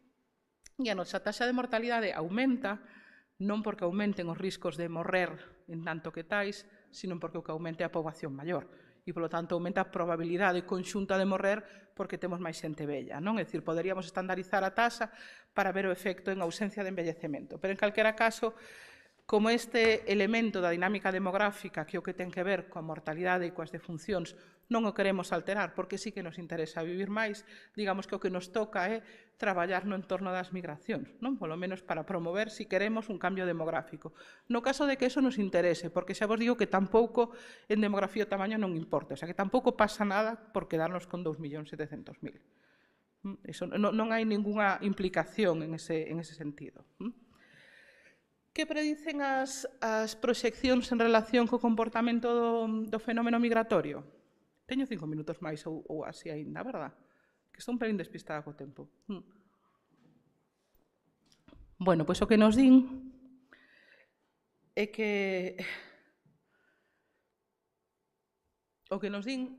que as migracións teñen un comportamento un pouco difícil de prever, pero na medida en que se estire este proceso de certa bonanza económica, van a continuar achegando, pero cara a finais da época, é dicir, en torno a mediados dos anos 30, a influencia positiva das migracións vai a deixar de exercer ese factor compensatorio. Sí? As migracións van a deixar de exercer un factor compensatorio. Non porque non sigamos atraendo poboación, sino porque o outro elemento vai a seguir restando cada vez máis. Entón, como non se vai intensificar considerablemente máis as migracións, sino que probablemente sexa en volumes relativamente semellantes aos actuais, o máis probable é que ese mecanismo compensatorio que temos actualmente as migracións se estabilice cara a baixa. É bastante probable que eso suceda así. Con todo, as proxeccións equivócanse. E como decía Ana Cabré, que está así que unha grande demógrafa xa xubilada, a demografía xa sabedes que é unha ciencia gandeira, non? Así que sí, importa moito saber o número de reses que tes, o número de cuxas que te dan e as que podes comprar no mercado, non? E é certo que en ocasións temos que saber a nosa capacidade de atracción de inmigración, non? Non só porque somos un territorio que en ocasións ten dificultades en ofrecer oportunidades laborais e económicas para a poboación que chega, sino porque tamén estamos nun momento xeral, non só no contexto galego, en que existen discursos profundamente encontrados en relación coa inmigración, non? E ese é un factor que vai acompañado, ademais, de políticas, porque, como temos visto ao principio, en canto un marco se consolida, acaba trasladándose ás políticas, non? E en canto se traslada ás políticas, é moi difícil logo desmontar a cuestión, non?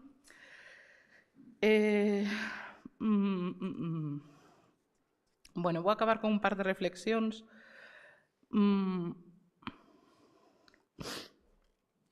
Unha que ten que ver coa cuestión dos nacementos e outra que ten que ver coa cuestión dos montes, do gozo e dos outros, non? Coa cuestión dos montes, supoño que soubestes, hai pouco saiu nas noticias, non? En xaneiro, dunha explotación agrícola que foi, bueno, pois que saiu na prensa as denuncias e a inspección laboral que tuvo, porque tiña unhas 80 persoas inmigrantes senegalesas traballando en condicións de explotación.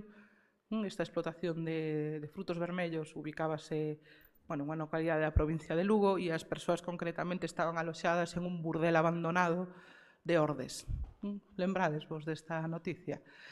Unha cousa que non se sabe, a empresa é unha empresa do sur do Estado español, a empresa agrícola, e unha empresa que importa este modelo de agricultura intensiva, de invernadeiro que se está dando no sur, pero adapta ás características locais. Non sei se sabedes que os terreos e os territorios nos que asentaban eran precisamente de monte en mancomún, que lle alugaran a esa empresa. Así que, bueno, mezquitas no Monte do Gozo igual non as vai a ver, pero sí que vamos a ter a un modelo fresero de invernaderos nos nosos montes en mancomún, non? E a última reflexión ten que ver, porque esta mañá me chamou unha xornalista para decirme que en algún momento, pois políticamente unha conselleira dixera que Galicia era o mellor lugar do mundo para nacer. Debo de ser recentemente, non sei no marco de que saíron estas declaracións. E a verdade que no momento me deixou moi impactada, porque eu me quedei así pensando e dixen, pois sí, efectivamente é un magnífico lugar para nacer, se o pensamos en termos relativos, porque a grande parte das criaturas que nacen no mundo nacen en países nos que teñen un grande risco de morrer nacendo, non? E nos que van a ter unhas condicións de vidas e problemáticas de pobreza e de desnutrición profundamente importantes cando non nazan en Gaza en situacións de guerra. Así que, desde logo, un lugar fantástico para nacer, non?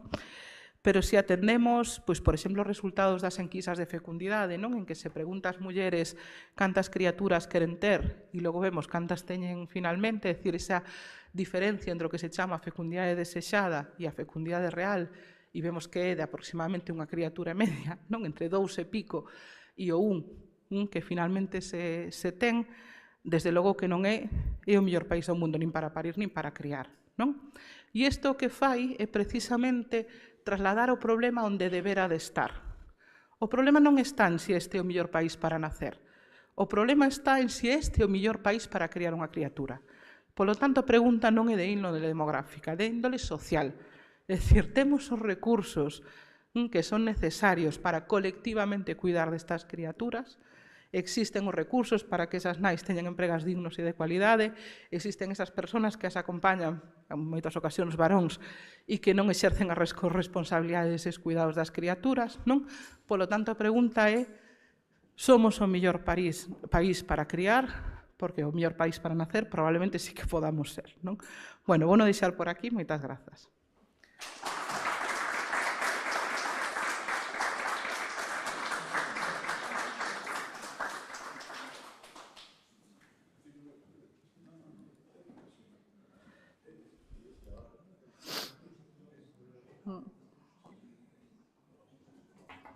Ahora que temos un descanso. Moi ben.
Fernando Lixeaga, del libro López Iglesias. Vamos do mesmo departamento, éramos expertos en economía, estructura económica, non?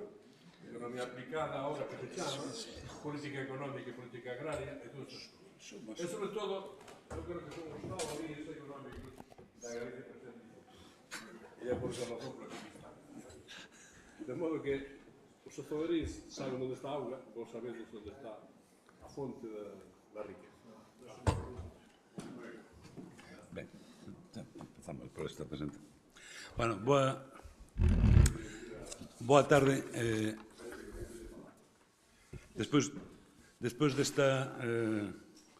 desta presentación, aínda adquire máis justificación co que tiña pensado. Imos repartir entre os dous e axustarnos de sobre o tempo asignado. Pero digo que despois do que acaba de comentar Moncho Villares, adquire máis sentido co que tiña pensado comezar, e era cunha especie de curarse en saúde, non? E é que os economistas temos fama, eu creo que con motivo, de ser moi malos predecindo o futuro. Estamos moi pouco preparados para predecir o futuro e continuamente fai, mira a proxección que fixo tal entidade para o crecemento económico de dentro de 2 anos e equivocouse en non sei cantos puntos. Adquire máis sentido iso despois de que Moncho subir as expectativas do que íbamos contar. É certo que os economistas estamos mal preparados para predecir o futuro, pero en parte iso débese a que os instrumentos dos que dispomos son imperfectos e os nosos coñecementos limitados, pero quería destacar máis alá das bromas que iso ten que ver co propio material sobre o que traballamos. En última instancia, o devir económico de calquer sociedade depende en gran medida, dentro de certos límites, das decisións que adopten os seus cidadáns, as súas empresas ou institucións. En concreto, o coñecemento do que é probable que pase pode levar a adoptar decisións individuais ou políticas públicas que corrixan parte dos elementos en deseo. Eu creo que iso, máis alá de que as nosas limitacións, que axuda a explicar. En todo caso, como éramos conscientes deste punto feble que tíamos economistas falando do futuro, intentamos correxilo ou atenualo por 2 vías. Unha, poñéndolle un título que está fusilado dun ilustre economista, de perspectivas, Galicia 2050, as perspectivas económicas dos nosos netos. No fondo é a reproducción casi literal do título dunha serie de conferencias que foron publicadas en forma de artigo por John Maynard Keynes no período entre pre e inmediatamente pos inicio da Gran Depresión. Creo lembrar que se chama As posibilidades económicas dos nosos netos ou por vir económico dos nosos netos. Entón, bueno, arrimándonos a algunha figura ilustre, algo podemos gañar de credibilidade. E a segunda forma de facer frente a esa dificultade foi tratar de imaginar o futuro de Galicia a 25 anos vista, no 2050, utilizando un certo método. E o método foi partir de facer un balance necesariamente simplificado do que foi a evolución o devir económico de Galicia nos últimos 25 anos, máis ou menos o que levamos de século XXI, a partir de aí proxectar que pasaría se as tendencias dos últimos 25 anos continuaran nos próximos 25, analizar onde é prioritario actuar para que iso sexa posible, e no seu caso, para poder mellorar posicións máis alá de continuar as tendencias, e finalmente referirnos ás principais incertezas e riscos, en parte externos, pero tamén que teñen que ver coa evolución tecnolóxica.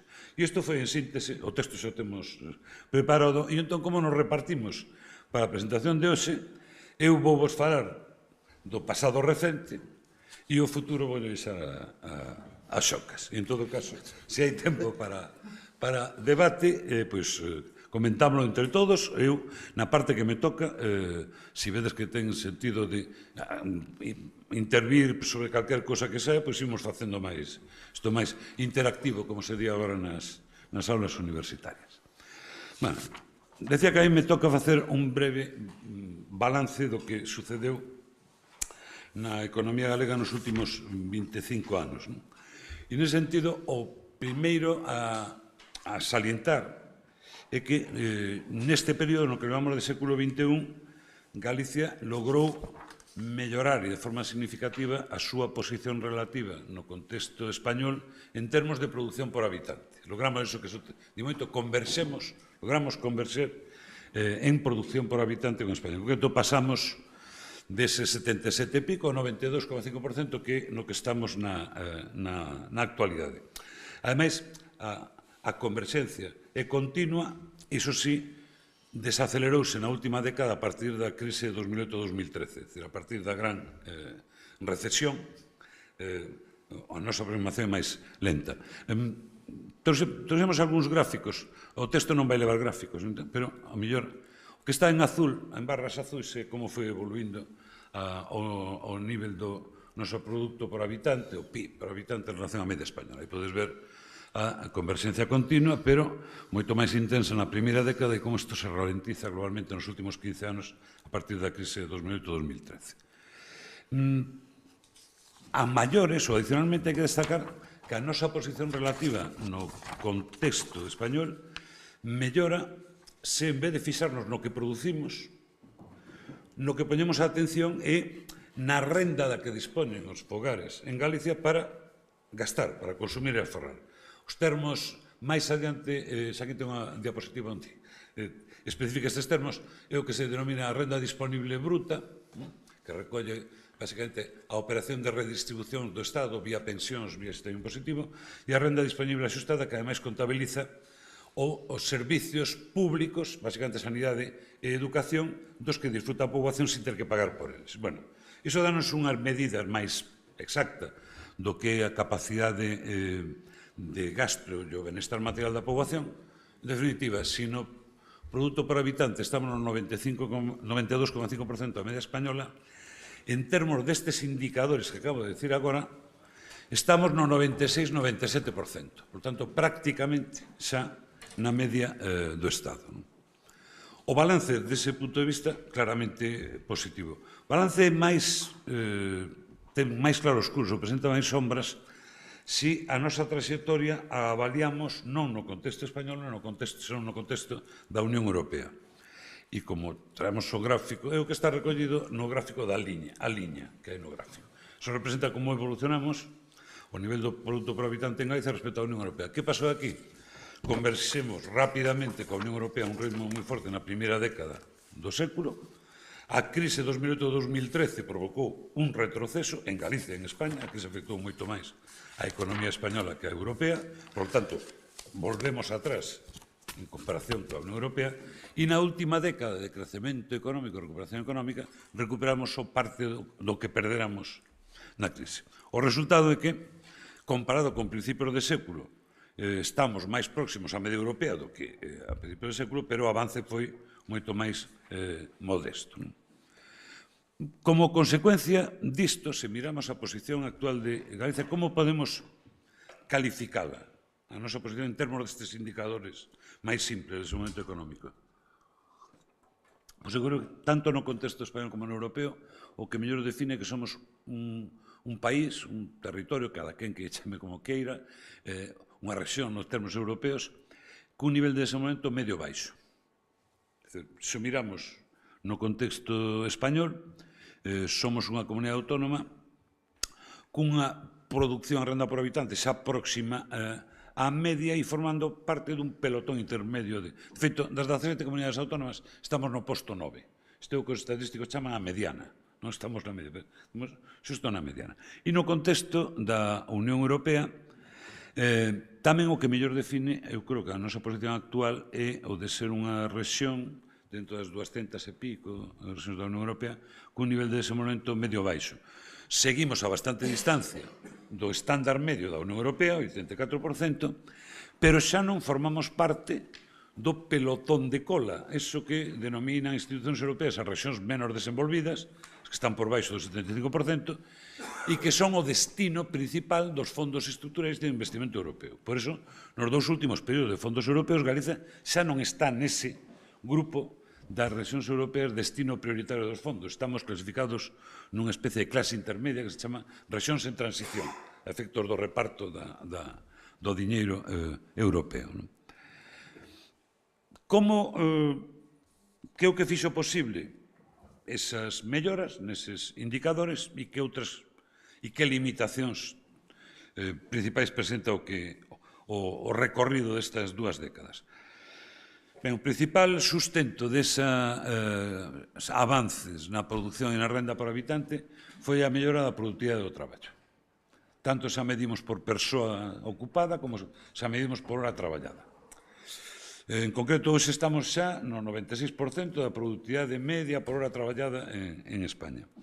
E, ademais, cando analizamos a evolución por sectores, encontramos con cousas que rompen ideas que siguen no imaginario colectivo, a sociedade galega.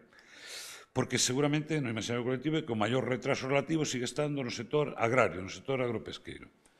Pois non, que nos indican os datos cando miramos comparación da productividade por hora traballada en Galicia respecto a ese mesmo sector no conxunto do Estado, o que nos sae onde estamos máis lonxe, que era no sector agrario, a aproximación foi intensa e estamos no 97%, quero lembrar, bueno, procuro non castigarvos moito con cifras, pero xa moi próximos ao estándar medio español. Na industria manufactureira, Galicia hoxe ten unha economía máis industrial que a española e a productividade media por persoa e por hora traballada xa está igual que na industria española, e de forma chamativa, podíamos dizer que o noso talón de Aquiles está nos servizos, e principalmente nos servizos de mercado. Os servizos de mercado, os servizos públicos teñen outro tipo de dinámica, porque aí son ramas, sobre todo aquelas de maior nivel tecnolóxico, servizos a empresas, teñen en Galicia menos peso que na economía española, e ademais a productividade nesas ramas en Galicia sigue estando claramente por baixo da media española. A mellora que experimentou a productividade, en consecuencia, a competitividade da economía galega nestas décadas tivo un reflexo claro no comercio externo. E cando falamos de comercio externo, para Galicia convén non limitarse ao comercio internacional. Externo a Galicia inclúe tanto comercio interregional co resto de España e co exterior de España, internacional. Pois ben, se sumamos todo iso, a comezos de século, en Galicia, a balanza de bens e servicios tiña un déficit superior ao 10% do PIB. En termos de non economistas, isto significa que Galicia consumía e investía 10 veces máis do que produce, ou un 10% máis do que producía. Un 10% máis do que producía, 10 veces máis. Sería de Estados Unidos. A cuestión, tiñamos un déficit moi importante na balanza de bens e servizos. Pois ben, nos anos recentes pasamos dese déficit a un saldo equilibrado e mesmo superavitario. E ao que fixo posible iso foi a inserción crecente nos mercados internacionais, nos da Unión Europea e co resto do mundo, e o saldo continuo que vimos tendo na balanza comercial de bens, de mercancías, bens materiais, no comercio internacional. Ao mesmo tempo que o comercio co resto de España, aínda que sigue sendo importante, seguiu perdendo importancia como sucede desde que entramos na Unión Europea. A comezos de século, 2/3 do que comerciaba Galicia era co resto de España, hoxe supera lixeiramente o 40%. En todo caso, hai que apuntar no lado dos activos de que hoxe en Galicia logrou unha balanza comercial superavitaria, sobre todo en mercancía. En servizos, e volvemos ao de antes, o talón de Aquiles, a situación é distinta. En contraste con iso, o elemento máis negativo da trayectoria destes últimos 25 anos está na dinámica do emprego. Convén ter claro onde viñamos. Nas dúas últimas décadas do século XX, exactamente nos últimos 25 anos, do ano 75 ao ano 2000, Galicia sufriu unha fortísima caída do volume global do emprego. Son os anos do axuste acelerado da man de obra na agricultura e a incapacidade absoluta dos outros sectores para xerar emprego en volume suficiente. O resultado é que temos 25 anos en que cae en picado o volume total de emprego na economía galega. Partindo diso, a evolución das dúas últimas décadas, podemos dizer, non é mala ou non é menos mala. É dizer, nas dúas primeiras décadas do século XXI, o volume de emprego aumenta en Galicia, pero faino moito menos que en España. E se collemos o horizonte dos últimos 50 anos, hoxe en Galicia siga habendo un volume de emprego inferior ao que tiñamos hai 50 anos. A consecuencia é que vimos mantendo unha taxa de ocupación, unha porcentaxe da poboación de idade laboral que traballa, similar ou inferior á española, pero que está moi por baixo da media da Unión Europea. Por sectores, cando miramos por sectores, nestas dúas últimas décadas, decía que o emprego aquí aumentou, pero menos que en España, a mitade ou menos da mitade en termos porcentuais do que fixo en España. Cando miramos por sectores, só aumentou en termos netos o emprego nos servicios, mentres que seguiu un axuste importante, non tan intenso como antes, pero un axuste importante no sector agropesqueiro, na industria, tamén se deu e na construcción. De algún modo, o axuste laboral foi a outra cara da moeda, a mellora da productividade dos que quedan traballando neses sectores. Pero decía que o feito que esas limitacións na evolución do emprego fixo que mantuvéramos unha taxa de ocupación comparativamente baixa, sobre todo no contexto europeo.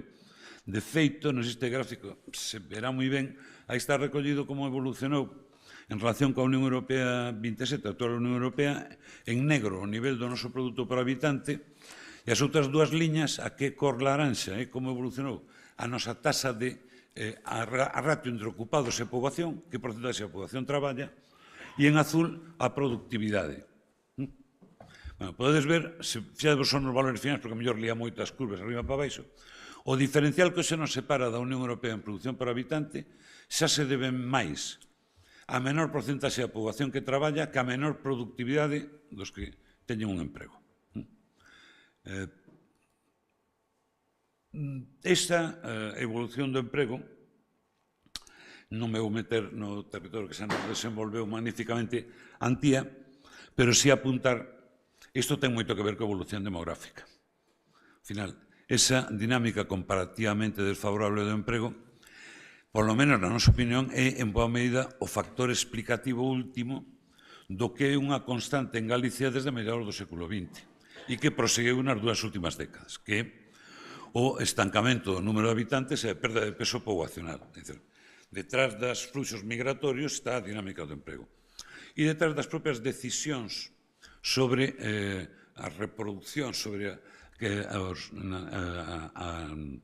natalidade e fecundidade, están as oportunidades laborais e as expectativas de que mundo van a encontrar esas criaturas que un decida traer ao mundo. Nese sentido, que simplificando moito, decimos que esa dinámica comparativamente desfavorable do emprego, pensamos que ten moito que ver co estancamento do número de habitantes que ven registrando Galicia desde mediados do século XX, que continúan nas dúas últimas décadas, e como consecuencia deso, o peso continuo de peso poboacional en España.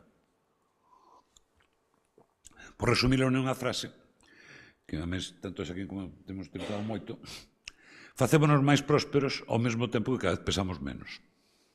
Digo Galicia como colectividade. Resumido en cifras, nos últimos 23 anos, o noso peso económico en España mantívose estable. Por a nosa porcentaxe da produción española do PIB no 5,2%, e se melloramos en PIB por habitante foi porque ao mesmo tempo o noso peso na poboación baixou do 6,7 ao 5,6. Non lle dou máis voltas a esta cuestión demográfica, porque o desenvolveu perfectamente en Antía.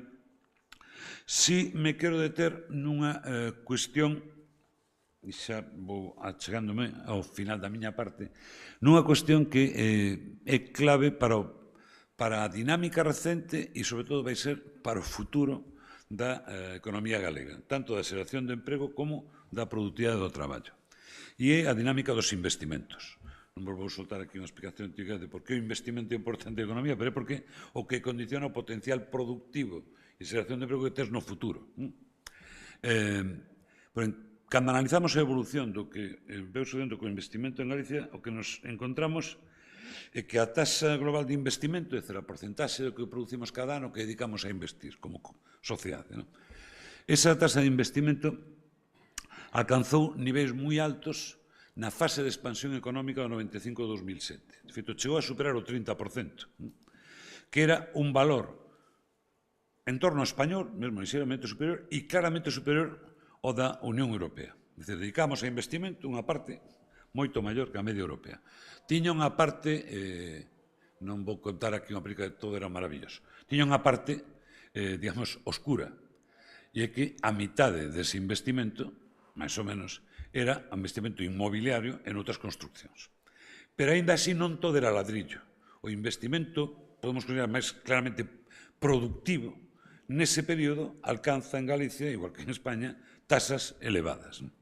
Ben, a cuestión é que iso muda por completo nos últimos 15 anos. Aquí tedes en negro a evolución da tasa de investimento galega, en laranxa a española e en azul a da Unión Europea. Que pasa en Galicia? A tasa de investimento, que estaba en torno ou por encima da española, claramente por encima da media da Unión Europea, desplómase durante a crise, e o máis chamativo é que non se recupera na última década.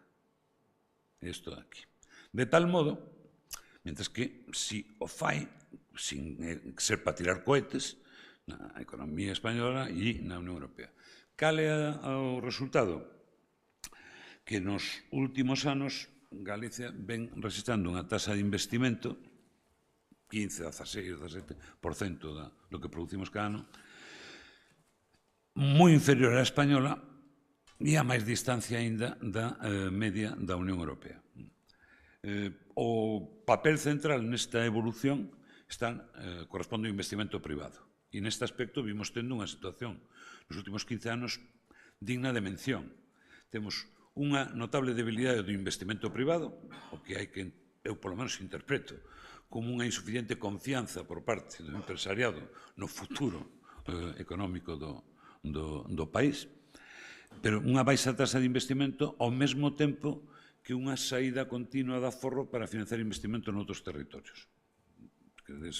Podemos pararnos no dos datos para isto, pero ten moito que ver, se me permitides, e non estades ainda moi cansos, ten moito que ver co o que antes decía o superávit comercial. É dicir, se nós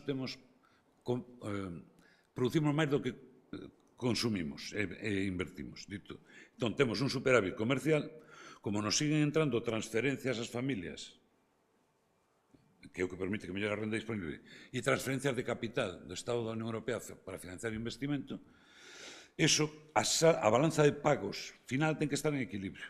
E entón, eso ten que responderse cunha saída neta de aforro. Como se unha familia ingresa máis do que gasta, me gusta o paralelismo da economía familiar, ao final, eso é un aforro. Entón, o que está sucedendo en Galicia, o do superávit comercial, sona ben, é un signo de fortaleza, pero preferiría un déficit comercial a costa de importar máis maquinaria para fortalecer o tecido empresarial. Non sei se me estou explicando ou me enrollei con algo. En todo caso, decía que a debilidade do investimento nos anos recentes é un factor que está condicionando non tanto a dinámica a curto prazo, pero pode ser unha hipoteca importante cara ao futuro. O problema principal está no investimento privado. O investimento público sigue tendo en Galicia unha maior magnitude relativa que en España, pero é a metade en relación á produción do que había antes da crise, a crise de 2008-2013. Consecuencia, a reactivación dos investimentos xa un dos factores, además de todo o que vai comentar Xaquín, ou detrás de parte das cousas que comente Xaquín, que condiciona a dinámica da economía galega nos próximos 25 anos. O volume de investimentos e a que os orientemos, obviamente. Non só se trata de investir máis, por conectar con solamente temas que están candentes no día a día de Galicia. Vas ao futuro? Sí, intercambiamos. e darlle tú aí. Que? Sí, darlle pico, que se quede do llamo. No, sí, bueno. Uy, ¿cómo? ¿Cómo se llama? No, dale, non che funciona. Sí. Sí. Ei. Non che funciona. Se non te dá a tecla. ¿Qué? Se non te dá. Ve. No debes así. Dale para atrás. No. Non sei se va donde así. Así, sí. Ahí, deixa. Vai dando aquí, ves? Aquí. Sí. Vale. Bueno, pois agora me troca a min usar a bola de cristal para saber que pode ocurrirnos daqui ao ano 2050 na perspectiva económica. Non vamos a entrar a facer grandes predicións, pero sí a situar algúns fitos, algunhas referencias para poder orientarnos, máis que eso. O primeiro que debemos decir é que estamos convencidos de que esa referencia a converxencia en termos de produción de renta de benestar por habitante vai ter que seguir estando presente nas próximas décadas. É a nosa referencia de futuro. Primeiro con España, e vai ser posible que en algunhas das variables podamos facelo nun plazo non superior a 10-12 anos, pero despois máis adiante con a Unión Europea e con outras áreas adiantadas españolas.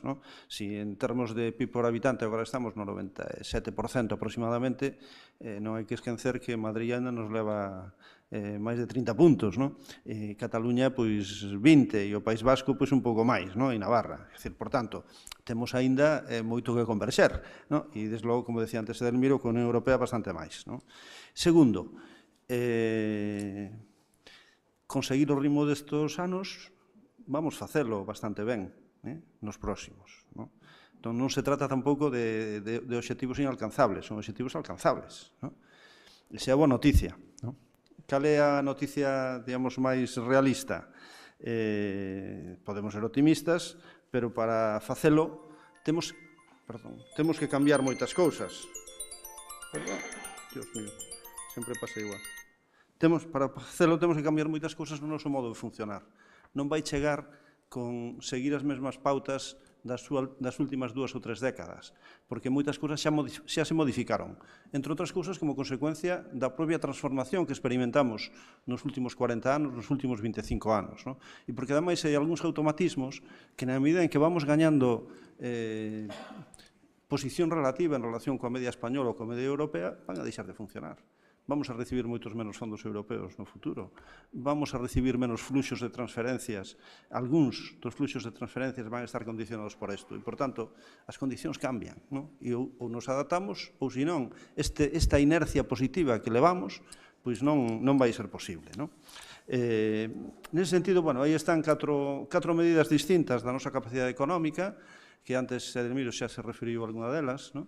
Primeira é a básica, a nosa produción por habitante, e aí está a proxección a 25 anos, se seguimos como mesmo ritmo dos últimos 25. E vemos que xa superamos claramente a media española en produto por habitante, apenas superamos, a pesar de todo, en rentas primarias por habitante, e isto ten un sentido que vou explicar agora.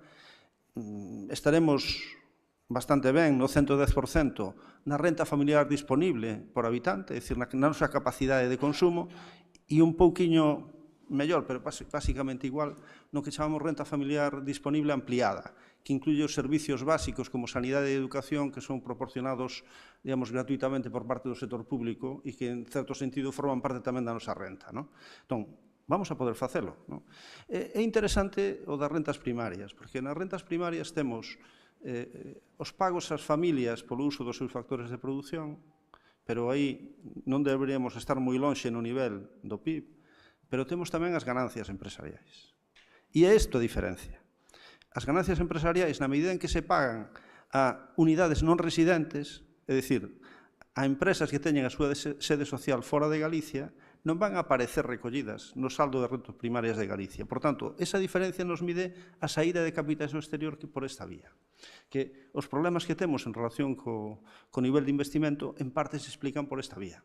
Estamos expulsando aforro. Hai algún economista xa hai bastantes anos puxo en boga esta tese, que era Barral. Bueno, agora parece que os datos indican que eso volve a ocurrir. E que, por tanto, se fóramos capaces de captar ese aforro en maior medida e erradicar aquí o investimento financiado con ese aforro, pois a nosa capacidade de crecimento sería moito maior. Bueno,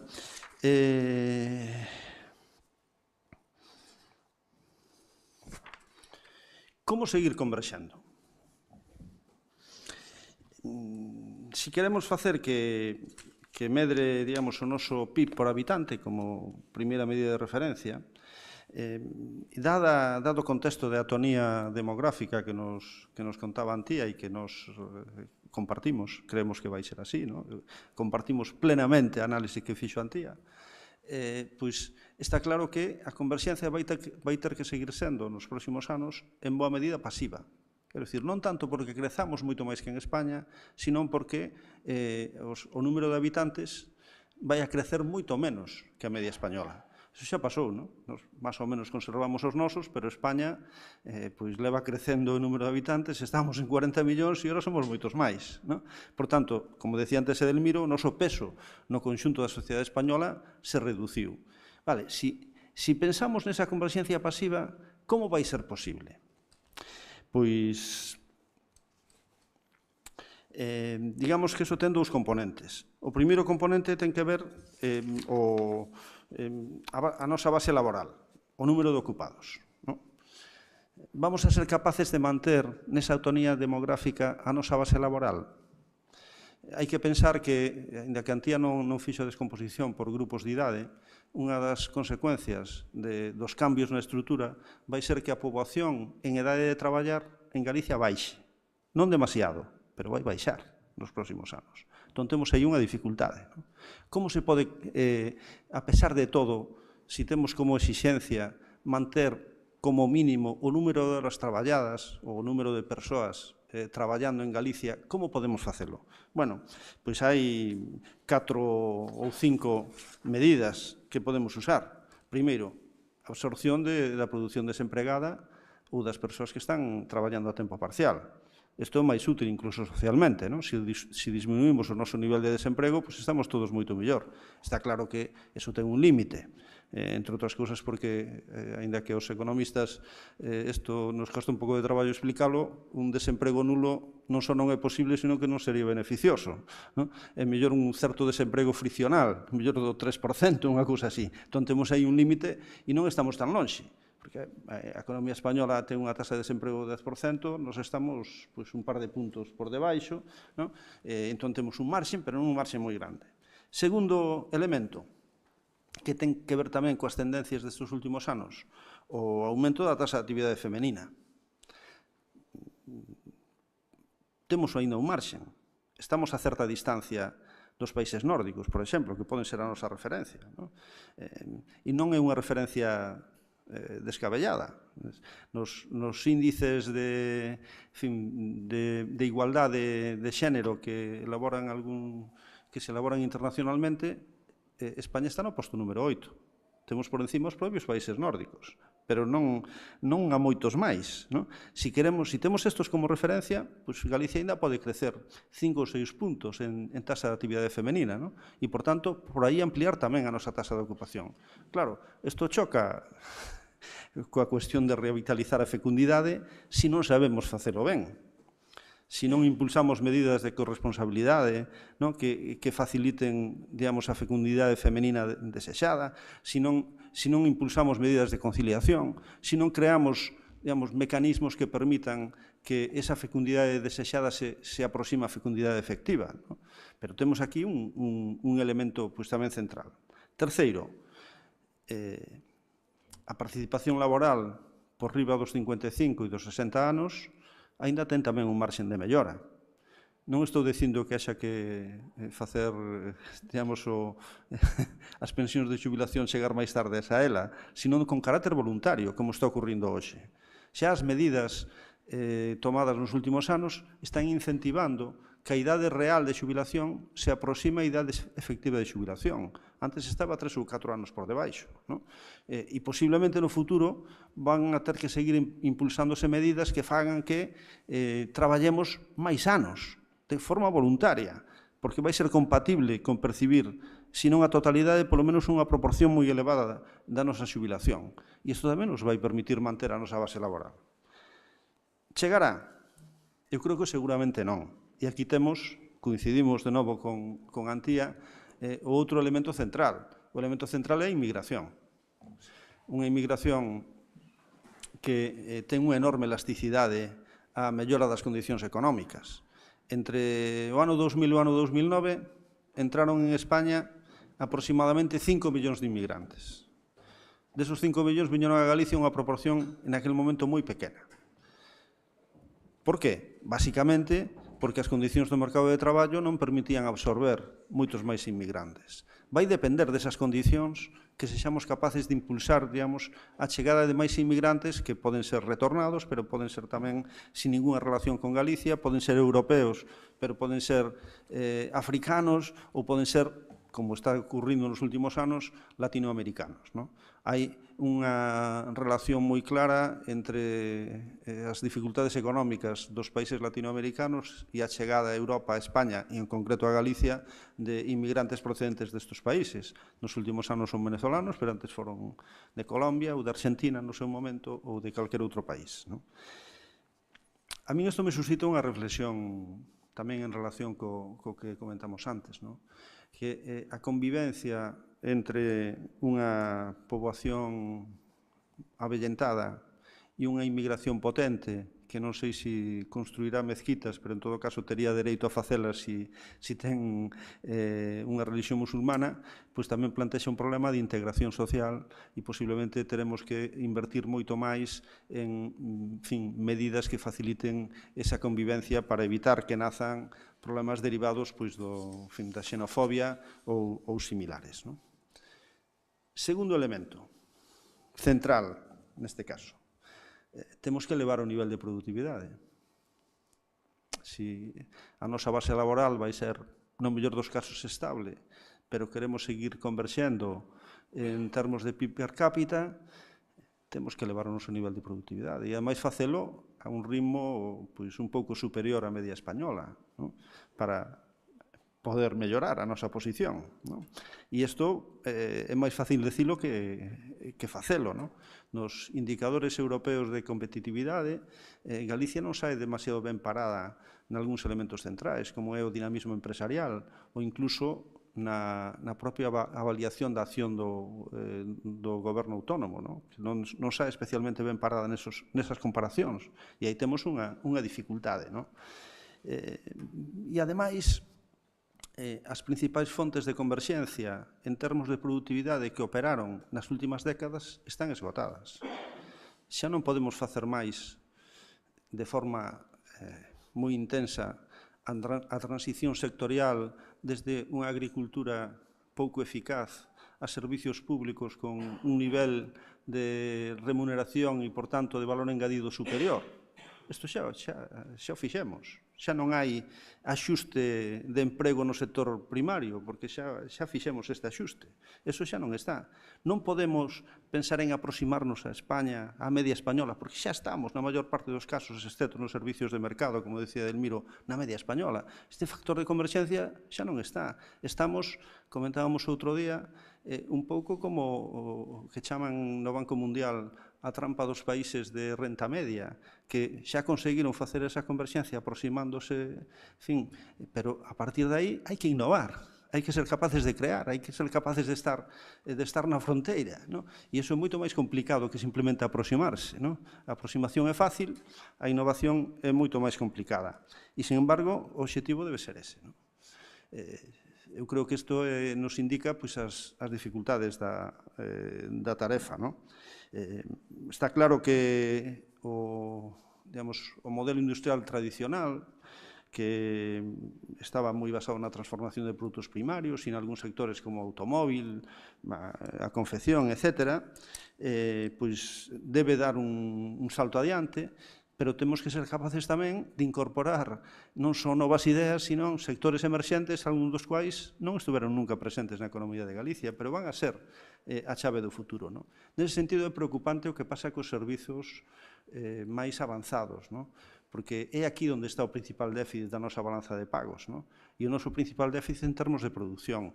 E é aí seguramente onde habría que facer máis esforzos, mentras que o noso imaginario, como ocurre antes, está moi centrado nos problemas do sector agrario e que pasa co sector lácteo e que pasa tal. O que está é moi razonable, porque hai persoas detrás, hai explotacións, hai empresas detrás que están demandando que se atenda. Sin embargo, o futuro posiblemente está máis vinculado tamén ao que pasa aí, pero tamén o que pasa en sectores industriais, desde a robótica, a cuestión aeroespacial, os satélites ou a biotecnoloxía, onde temos menos presión para instrumentar políticas eficaces.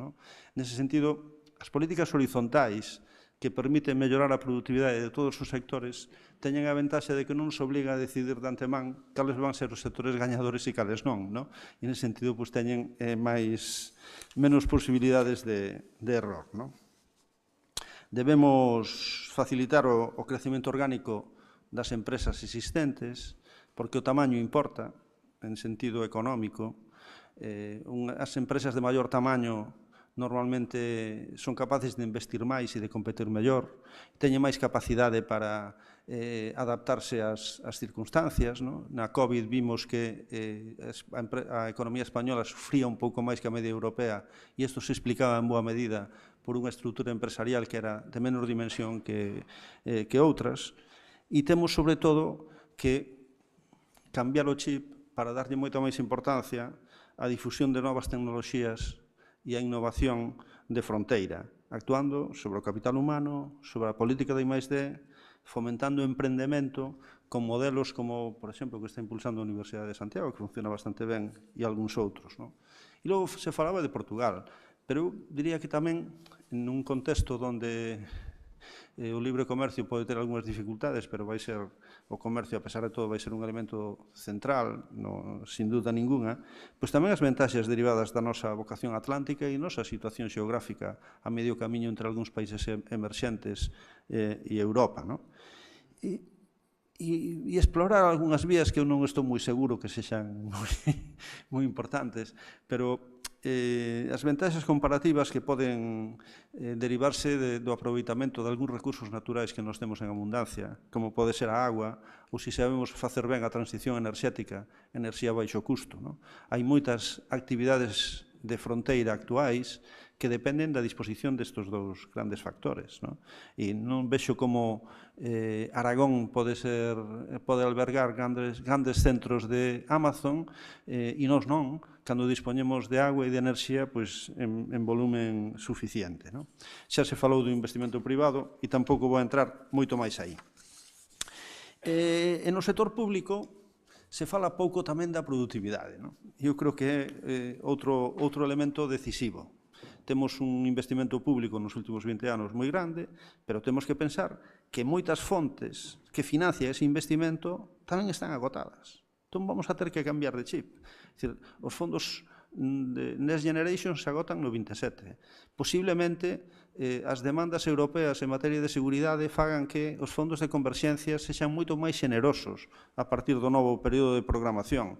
Os fondos estatais vai haber unhas enormes exixencias derivadas da presión do sistema de pensións ou da previsión frente a situacións de catástrofe ou cousas deste tipo que van a reducir a capacidade de transferir fondos para inversión ás comunidades autónomas. Por tanto, vamos a ter que ser moito máis selectivos e buscar a eficiencia. E, ademais, seguramente hoxe temos moitos menos proxectos donde acertar sexa fácil.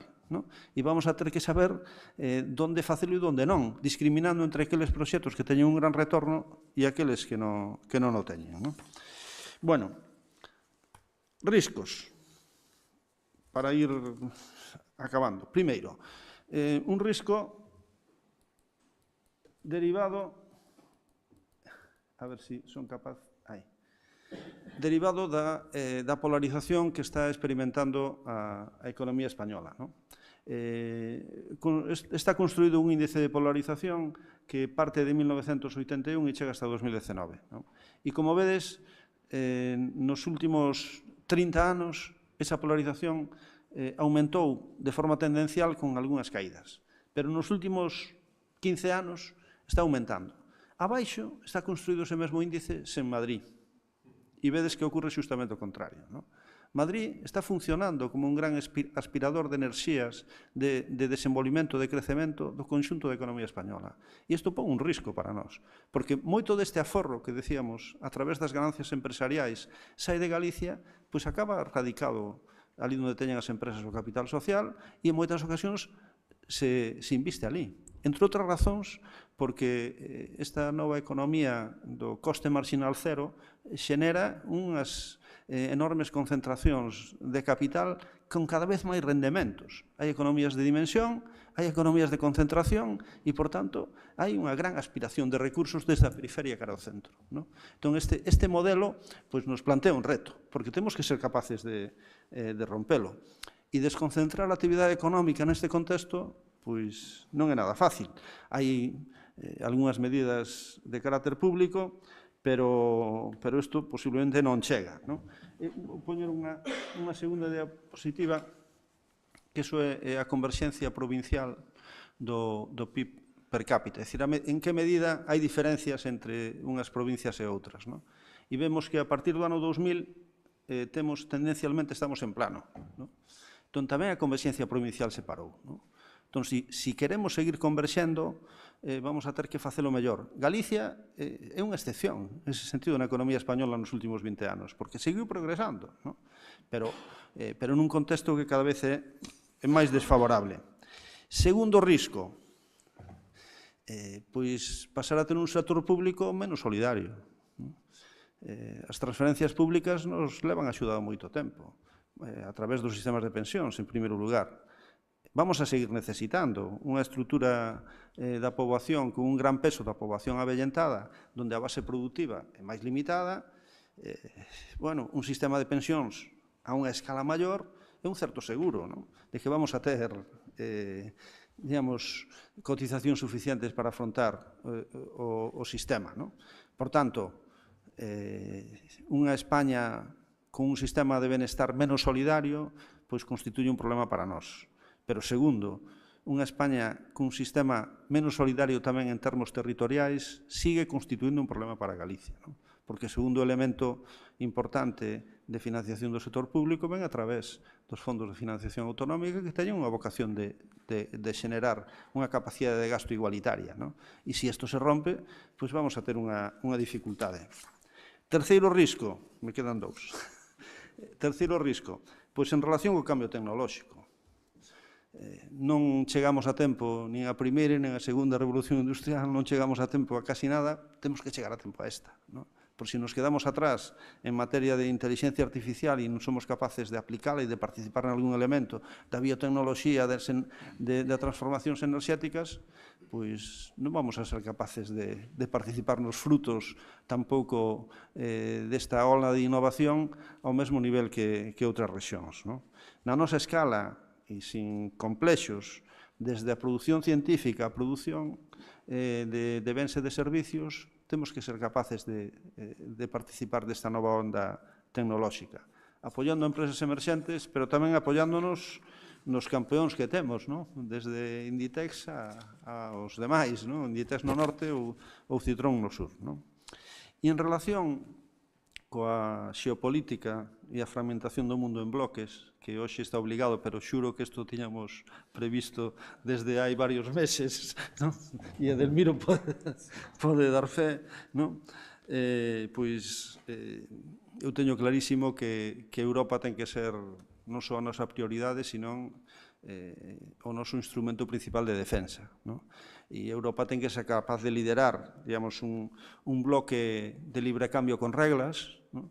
De ser capaz de recuperar, digamos, o espírito do mundo que parece que estamos deixando atrás, incorporando ese bloque a todos aqueles países que aínda aspiran a que exista un comercio ordenado, con liberdade, non sin digamos, ser realistas, ¿no? E, por tanto, non inxenuos, e sabendo que hai algúns países, estilo China, que están practicando un librecambismo espurio con subvencións públicas, ben vía financiación ou ben directamente a empresas dopándoas, ¿no? Competitivamente, e, por tanto, contra isto hai que protexerse, ¿no? Pero, en xeral, con Canadá, con Noruega, con Australia, con Xapón, con Taiwán, con Corea do Sur, con tantos países, temos que ser capaces de establecer un bloque alternativo ao que Trump quere facer con América, ¿no? E Europa ten que ser capaz tamén de fomentar a súa autonomía estratégica en seguridade, en economía e en democracia, ¿no? Eu creo que este é outro dos riscos, ¿no? Que non sexamos capaces de facelo, ¿no? Bueno, eu deixaría aquí, ainda que podríamos seguir falando de outras cousas. Creo que fomos capaces de crear así un panorama no que orientarse cara ao futuro. Moitas gracias.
Abordamos agora entón a última fase deste foro, que está centrado nun tema que é cando menos tan complicado como os que acabamos de tratar, senón máis, que que facer co territorio, non?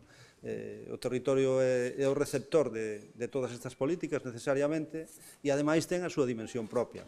Eu creo que Luciano Alfalla, que é un investigador neste campo, que é un arquitecto premiado e que ademais agora desempeña o posto de decano do Colexio de Arquitectos de Galicia, pois é unha persoa que nos pode dar algunhas ideas moi interesantes de cara ao futuro.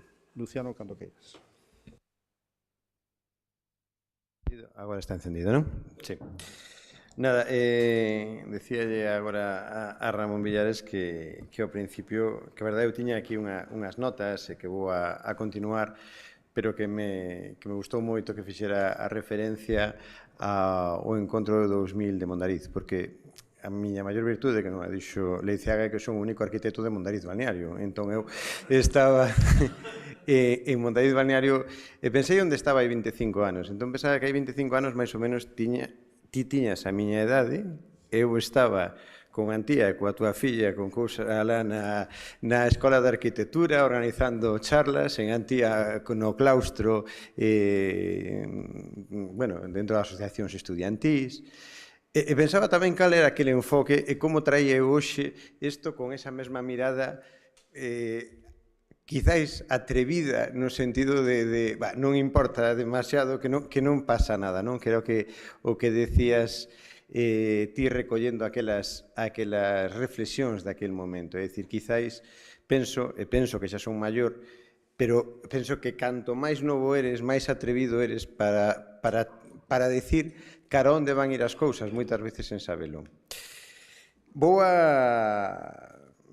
Despois deste punto, querería comenzar con esta imaxe como preámbulo, porque aparte de todo que decía agora Xaquín, que agradezo o convite, por certo, tanto a Ramón como a Xaquín, como a toda a Editorial Galaxia, porque para min é unha honra, unha referencia estar tamén neste tipo de discusións. Penso que os arquitectos moitas veces non estivemos tan presentes como deberíamos, e si estábamos hai uns anos, é dicir, especialmente na construción deste país. Falaba antes con Teresa no Museo do Pobo Galego, estábamos na creación daquel momento da ordenación do territorio en Galicia, e progresivamente fomos saindo dese debate cultural para entrar noutros debates máis técnicos ou máis corporativistas. Eu neste momento ainda levo 1 ano e medio só de decano no colexio. É certo que pasei por distintas partes, na docencia, na actividade profesional, pero o que hoxe vou a presentar aquí é fundamentalmente reflexións que veñen do meu traballo profesional. É dicir, eu fixen o plan básico, fun un dos redactores do plan básico de Ribeira de Piquín. Isto é unha imaxe de Ribeira de Piquín. Se a vedes con detalle a imaxe, entendedes que é unha pequena aldea, é dicir, un espacio pequeno, unha parroquia. Probablemente aquí vivirán 7 ou 8 persoas, non máis, porque Ribeira de Piquín ten 473 persoas, desas 473 persoas divididas en 60 asentamentos, núcleos de poboación. É dicir, a medio dos núcleos anda ao redor das 10 persoas, hai nos de 5, de 4, e ten un centro que ten como 40, 50 persoas. Pero todo o demais, realmente aquí, sin embargo, todo este espacio é urbano. Temos transporte público, o correo, a recollida de basuras, temos todo nun espacio con componentes urbanas, pero non estamos nun espazo urbano.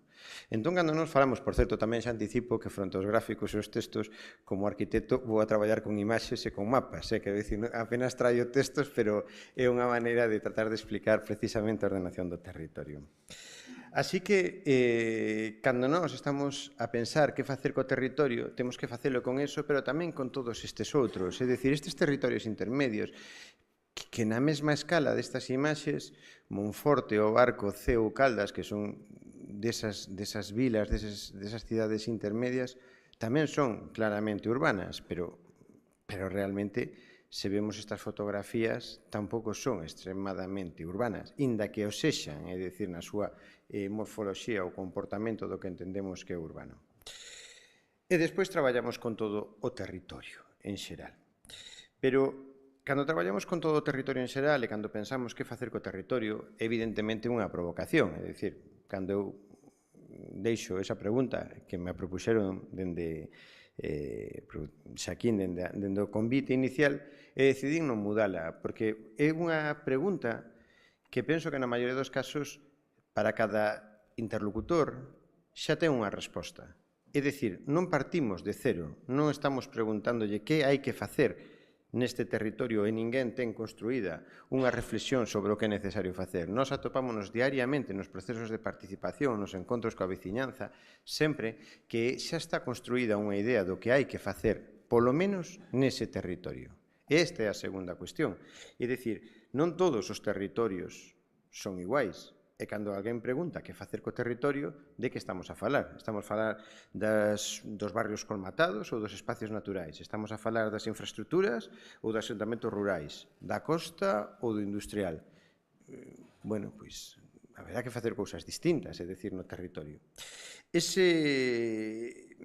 cuestión tamén é, en parte, un dos problemas xerais que ten neste momento a disciplina, porque decía Josep Keglas, coa ensinanza da arquitectura, me parece que é aplicable a isto, que hai dúas maneiras de estudiar a arquitectura, como unha academia militar ou como unha academia de inglés. A primeira, necesitas pasala canto antes e obter o título. A academia de inglés, se non o sabes, non sirve de nada. Estas dúas cuestións penso que é o que nos está a ocurrir hoxe no planeamento. Nós somos uns confiados da Academia de Inglés, somos uns confiados de que hai que facer as cousas para que sirvan para algo, para facer a planificación, para obter os mellores resultados. A realidade está a mostrarnos constantemente que o importante é ter o papel, o importante é ter a autorización, é importante ter o trámite superado para seguir cara adiante. E o que se fai, normalmente, é buscar, digamos, alternativas, estrategias para superar todos eses atrancos que hoxe en día ten o planeamento. A outra cuestión, que tamén antes xa falei con Xaquín, e que probablemente abondaremos no final, é a xerarquía na toma das decisións. Nesa mesma liña que falaba ao principio do papel que tiveron arquitectos e enxeñeiros na construción deste país, dende o principio, a arquitectura, o urbanismo, tiña unha visión transversal, unha visión holística, unha visión de todo o territorio que despois tiña unha serie de informes sectoriais. Falaba desde o principio tamén dos PEXON, dos plans xerais. Obviamente, había participación, había informe económico, informe de mobilidade, informe medioambiental, pero había unha visión na que só había competencias para arquitectos e para enxeñeiros na planificación. Eso está a mudar e, de alguna maneira, insisto, hoxe, penso e desenvolverei no despois, que están a primar outras estrategias e o que se está a buscar co urbanismo a maneira de encaixar esas outras estrategias. Así que, de alguna maneira, seguindo as palabras de Rubén Lois e Daniel Pino cando falaban da Galicia urbana, hoxe estamos a falar dun territorio que xa non se divide tan claro nesa parte de cidade rural ou parroquia, senón que realmente todo, en realidade, ten que pensarse dun mesmo xeito.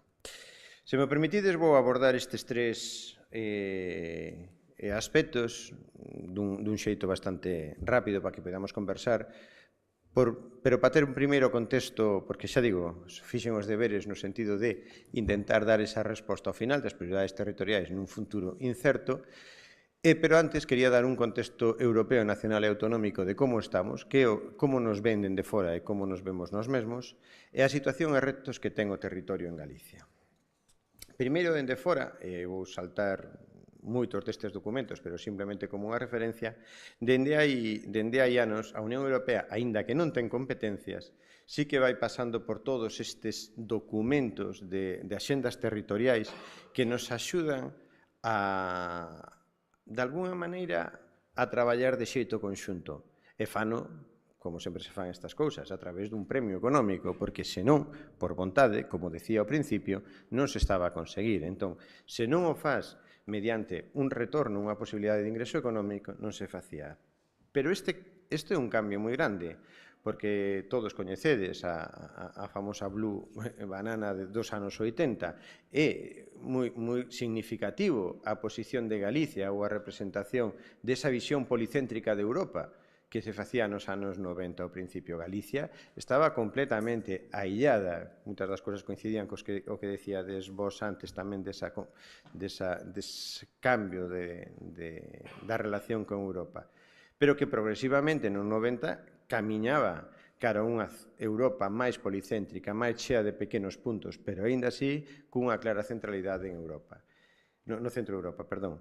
Vai cambiando no principio do 2000, cando empeza a falarse máis de ese eixo atlántico. Ese eixo atlántico para nós é moi importante tamén para ligalo coa parte portuguesa, porque sen eso non somos quen de entender ese crecemento da cidade do país pola distancia que temos co centro do país con Madrid.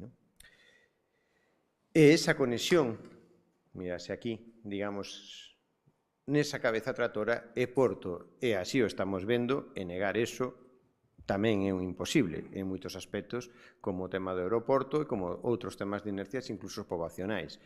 Isto, dende hai anos, naquel magnífico libro de Juan Luis Dalda, da Galicia difusa, eu penso que é unha explicación dese continuo urbano que forma Galicia co norte de Portugal.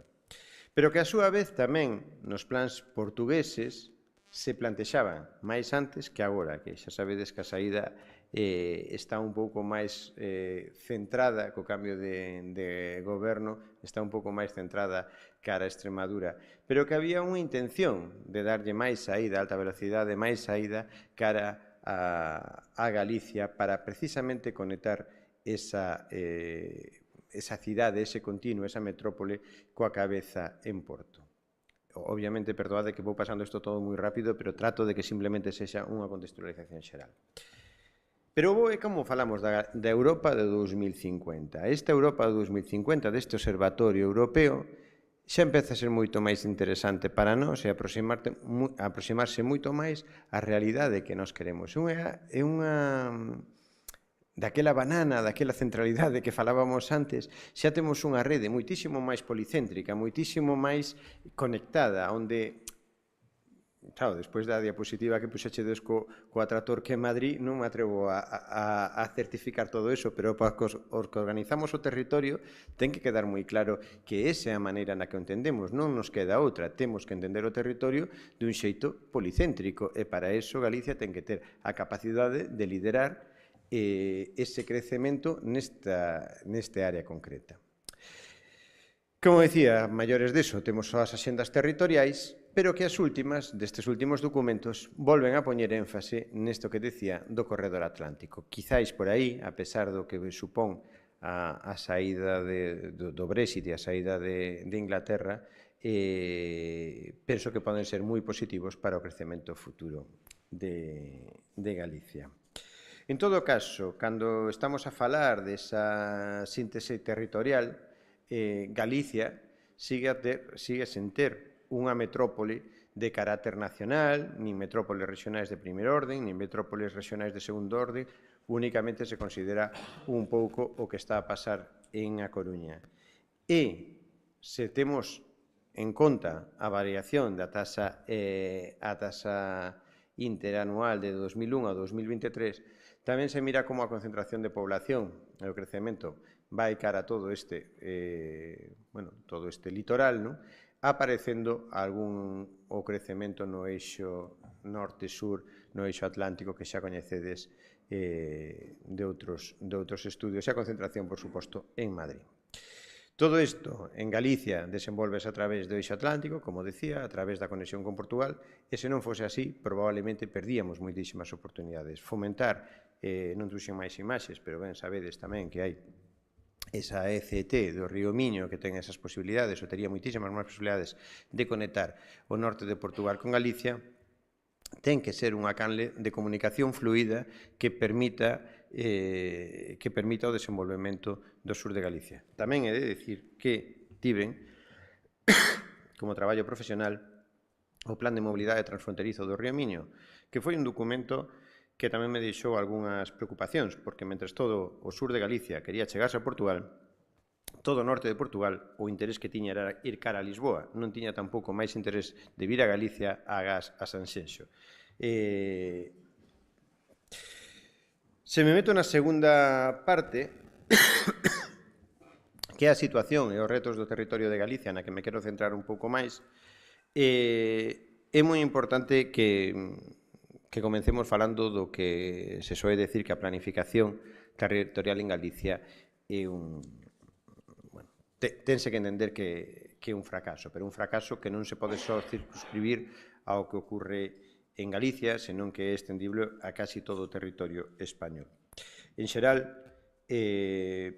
prevaleceu os intereses, ou penso que os intereses económicos ou os desexos sectoriais frente ao que é o interese xeral, que é o que é a planificación territorial. A planificación territorial, o enfoque que ten, é un enfoque polo ben común, un enfoque do interés colectivo.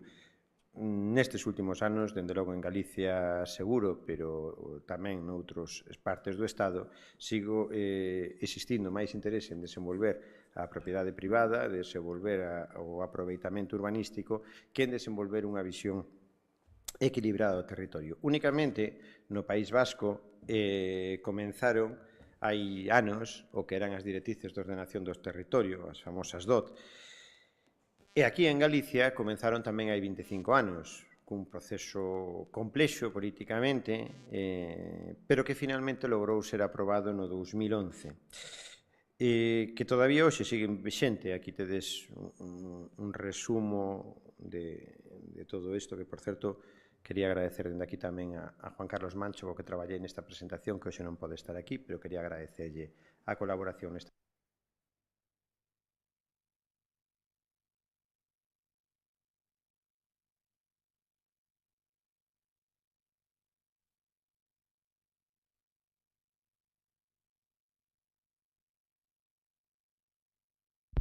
Xa está, non? Sí. Perdón, decía que penso que as coñecedes, pero por si acaso describoas moi brevemente. As directrices de ordenación do territorio o que plantexaban era sobre todo un sistema de distribución de intensidades, por decirlo así, na actividade, dúas áreas metropolitanas, que serían a de Coruña e a de Vigo, que están aquí na Mancha, unhas áreas urbanas ligadas a Santiago, Lugo e Ourense, e despois unha serie de puntos, que son estes que están intermedio, que son cabeceiras do sistema urbano intermedio, cabeceiras ou subcabeceiras. Este trataba de ser un equilibrio territorial, moi a imaxe do que se facía ou que se fixera no País Vasco. Pero o certo é que a Lei 1/2021, é dicir, a lei de hai uns anos de ordenación do territorio, nun momento tamén especialmente complexo, pola pandemia, os cambios de goberno continuos, tamén fixeron que non se revisaran estas directrices de ordenación do territorio que a propia Lei de 2021, a Lei de Ordenación do Territorio, xa plantexaba que debían ser revisadas. Pero o máis interesante desta lei é esta estrutura que tedes aquí, e que a min me parece que é o que hoxe, quizáis, se tivera que decir, imos centrarnos nunha diapositiva para intentar explicar cal é a estrutura que temos no territorio, prácticamente sería isto. Unhas directrices de ordenación do territorio que son o principal elemento de planificación territorial global. Parece claro e parece que é compartido por todos que debe ser dende a visión territorial como se pode organizar o territorio. Pero como se pode desenvolver? Bueno, pois desenvolvese a través de plans territoriais. Eses plans territoriais integrados ou especiais. Cando digo que as directrices, precisamente por ese grado ou esa idea de revisión continua, teñen un papel diluído, é porque non se fixeron plans territoriais. O único plan territorial que se fixo foi o Plan de Ordenación do Litoral, que xa viña asociado ás propias directrices. Dende aquela, estamos falando hai 14 anos, non se desenvolveron plan territoriais. Polo tanto, a propia lei, ou digamos a propia estrutura en cascada, empeza a fallar. Sen embargo, sí que se desenvolveron plans sectoriais, pero que en teoría, e todavía máis, cos plans de interés autonómico contradicen a parte de arriba. É dicir, se ti tes unha visión territorial, pero despois a desenvolves a través de plans de interés autonómico, é dicir, a través de necesidades puntuais do territorio, de alguna maneira a primeira capa non está funcionando, porque a que ten que servir de paraguas para o resto do desenvolvemento. Está funcionando a inversa. É dicir, cando necesito algo e de interés autonómico, voulle dando cobertura, xa vendo un plan sectorial que, a súa vez, deixa só acotada os seus intereses particulares ao que busca e, finalmente, recollo nun documento que é máis global. Entón, a pesar do que di a lei, que as directrices de ordenación do territorio é o principal elemento de planificación territorial, a realidade é que, de facto, non o está sendo, non? Tamén é certo que os plans de interese autonómico, e poño esta imaxe do plan de Busquets na Coruña, porque eu foi a primeira vez, no 2008 aproximadamente, 2009, que vía a introducción dos equipamentos de contingencia. Tamén é certo que non podemos seguir cun planeamento que non ten ningunha capacidade de responder ás cousas novas que pasan. É dicir, nós facemos un planeamento xeral, un marco xeral de traballo para desenvolver un territorio, pero de repente pois aparecen novas necesidades. E se aparecen novas necesidades, ou temos mecanismos, como neste caso, que eran espazos de contingencia, é dicir, a oportunidade de poñer novos usos non contemplados, ou é imposible que nos planeamentos tan antigos que temos poidamos presupoñer que vai aparecer, non sei, un espacio de de aterrizaxe de drons no centro da cidade porque fai falta para almacenamento e distribución do último quilómetro de logística. Bueno, pois probablemente non existía. É necesario incorporalo como se incorporan estas ferramentas. E cando digo que a antigüedade do planeamento, pois é por isto, é que realmente Galicia, a antigüedade media do planeamento é de máis de 20 anos. Entón, nas 7 cidades, a media do planeamento é de 22 anos. Un plan urbanístico faise pensando en 12 anos, como moito 18. E, porque tamén, como ben dixéxedes antes, é todo o que podemos aspirar a 15 anos de saber cara onde imos en 15 anos. Por iso o planeamento, que ten que basearse en proxeccións demográficas, que ten que basearse en proxeccións económicas, pois traballa cuns escenarios ao redor de 15 anos. Se temos planeamentos de media de 20 anos ou nas cidades de 22, pois é evidente que temos un problema na planificación, porque ademais estes plans teñen un tempo de desenvolvemento que non suele ser menor aos 5 ou 7 anos, co cal estamos falando de instrumentos pensados, avaliados no seu crecemento hai 30 anos, que non dan cobertura ás necesidades actuais. Nese sentido, hai que recoñecer que a figura do Plan Básico Autonómico empezou a traballar nalgo no que insistirei despois, que é na actualización constante dos datos. É fundamental que non teñamos que volver a refacer todo cada vez que empecemos a traballar no urbanismo. As bases de datos cada vez son máis doados. Hai anos, un plan, un levantamento, coñecer o territorio era prácticamente todo. Quen coñecía o territorio sabía como responder ao territorio. Hoxe o coñecemento do territorio está. O que pasa é que a resposta sigue sendo a complexa. O Plan Básico Autonómico, é dicir, centralizar toda a información no mesmo espazo, é unha boa idea que por agora, sin embargo, non está a ter o desenvolvemento desexado cos plans básicos municipais. Non sei se o coñecedes, o plan básico é como unha figura xeral a nivel autonómico, os plans básicos municipais o que dan é unha cobertura a aqueles concellos que non tiñan planeamento para desenvolver unha figura sinxela de planeamento que simplemente delimite o solo urbano. Esta é a teoría. A realidade, como vos decía antes, en Ribeira de Piquín, é que é moi difícil facelo así, porque ao final entra patrimonio, entra carreteras, entra non sei que, e o desenvolvemento de cada unha destas acaba sendo un pequeno plan xeral. Eso, a pequena escala. Sin embargo, e ligado co primeiro que falaba, a planificación estratégica, os fondos europeos, de novos, permitiu que houbera estas áreas urbanas que podían aspirar a conseguir fondos. Eses fondos, que foi estes documentos da SEDUSI no ano 2015 na convocatoria de fondos europeos do período anterior, do 14-20, eran as estrategias de desenvolvemento urbano sostible e integrado. En Galicia, dos 22 concellos optaron a un EDUSI, 16 concellos obtiveron os fondos, que son estes que están aquí distribuídos. Fixérono esencialmente por obter os fondos, pero foi a primeira visión que saía do plan reglado, do planeamento xeral, para ter unha visión estratégica a nivel municipal. Agora, hai o 28 de febreiro, é dicir, hai nada, hai un mes, rematouse a convocatoria dos planes de cidades para o período 2027, que é este período no que nos atopamos agora de fondos europeos.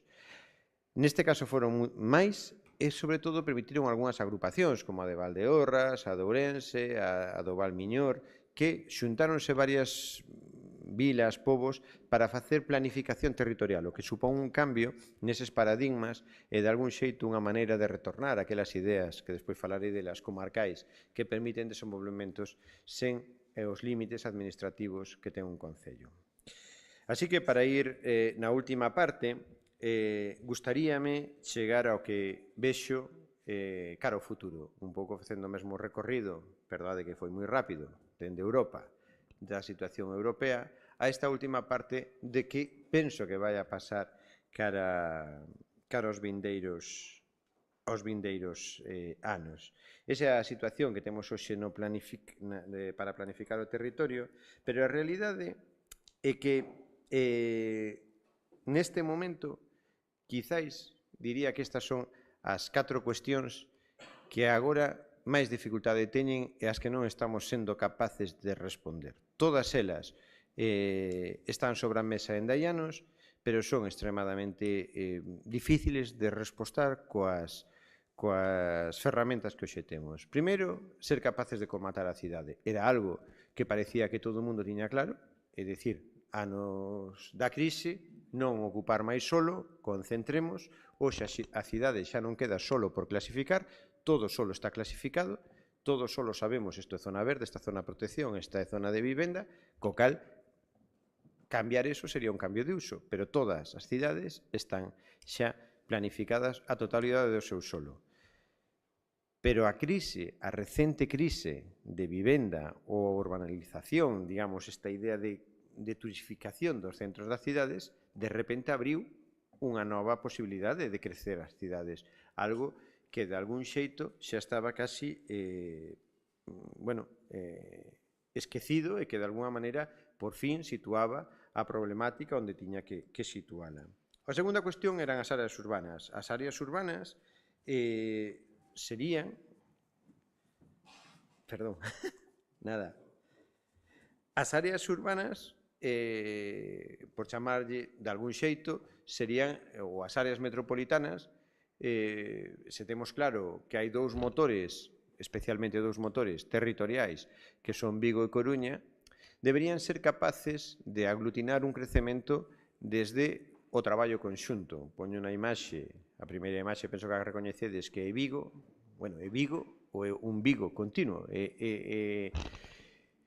a segunda imaxe é o embalse de Cecebre. O embalse de Cecebre na Coruña é un embalse, como ben sabedes, ou penso que podedes saber, que é a que abastece de auga a toda a cidade, pero está entre os concellos de Abegondo, de Cambre. Realmente, a quen lle pertence todos estes espacios? A planificación de todos estes servicios debería facerse de xeito conxunto, pero o certo é que non existen nin na proposta de Vigo que fora máis centralizada, é dicir, a través do Concello de Vigo como motor de todo o territorio, nin na tentativa que se fixo na Coruña, moito máis participada na época de goberno da Marea, na que todos os concellos estaban intentando participar na definición desa área metropolitana, ningunha das dúas conseguiu desenvolver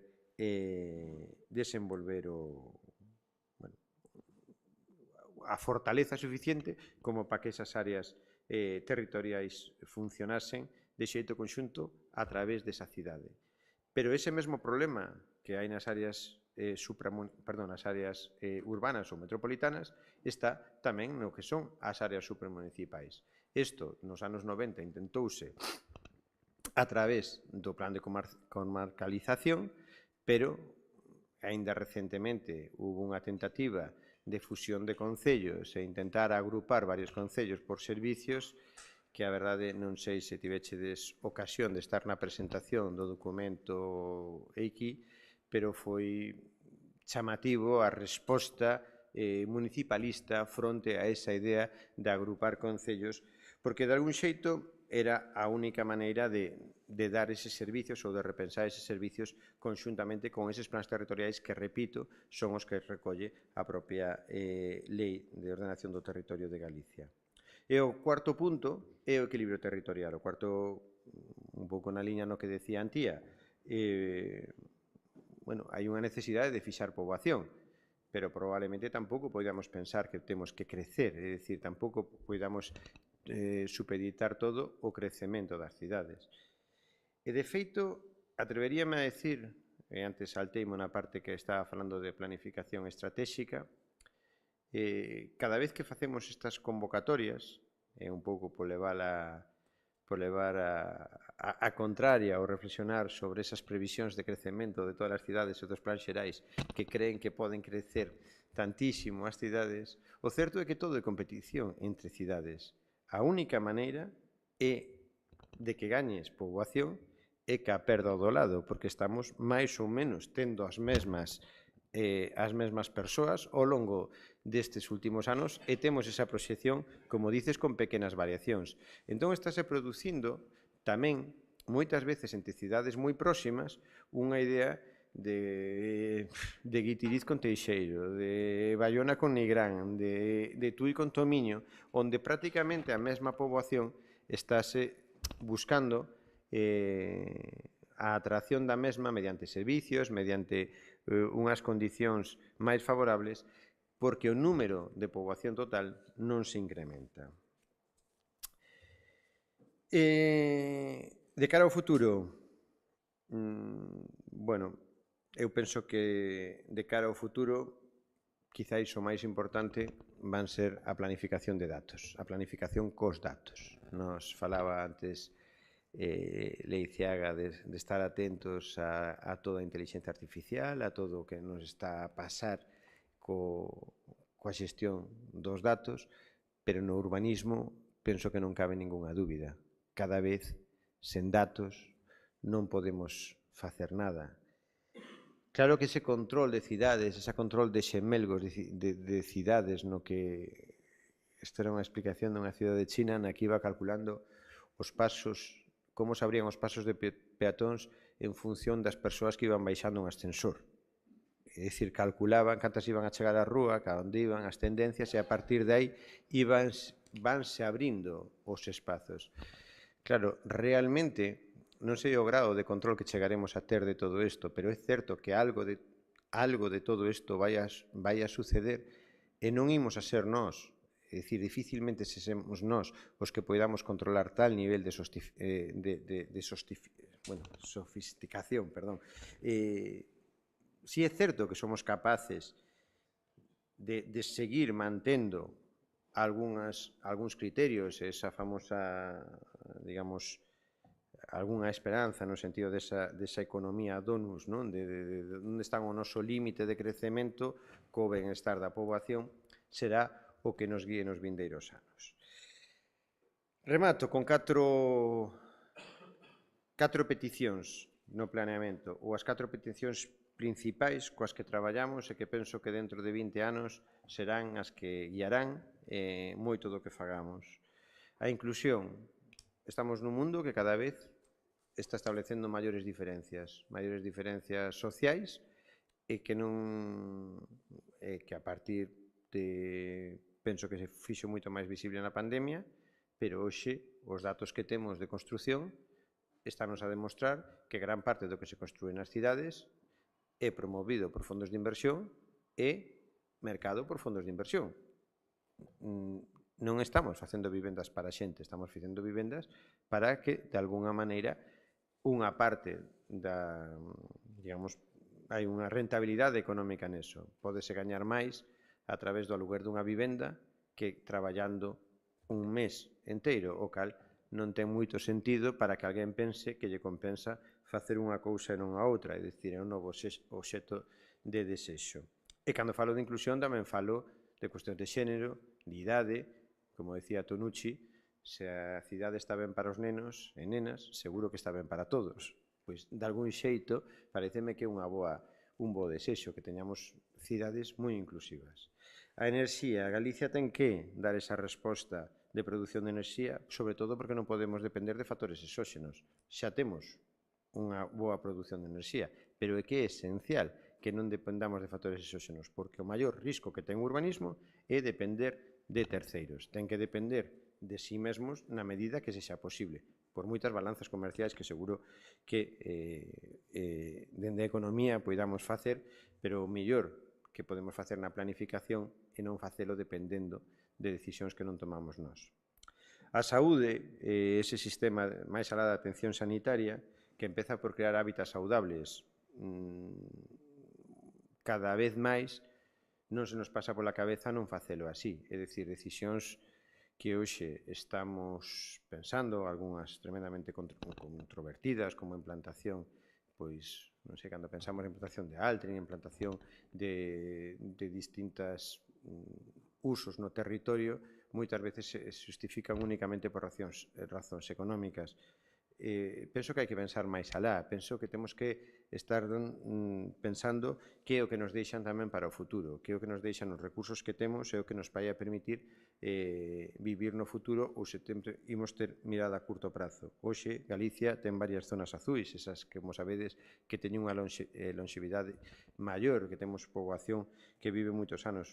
E como fan? Pois a través dun exercicio moderado, dun consumo de produtos de proximidade, alimentación sana, todas estas cuestións, a verdade é que ando nese sentido de comunidade, pois todas estas cuestións realmente sempre estiveron moi interiorizadas na interior das parroquias do noso país. E por último, de crecemento. Non falo do crecemento como de crecemento económico. Simplemente quería referirme a isto porque como urbanistas non estamos acostumados a falar de decrecemento.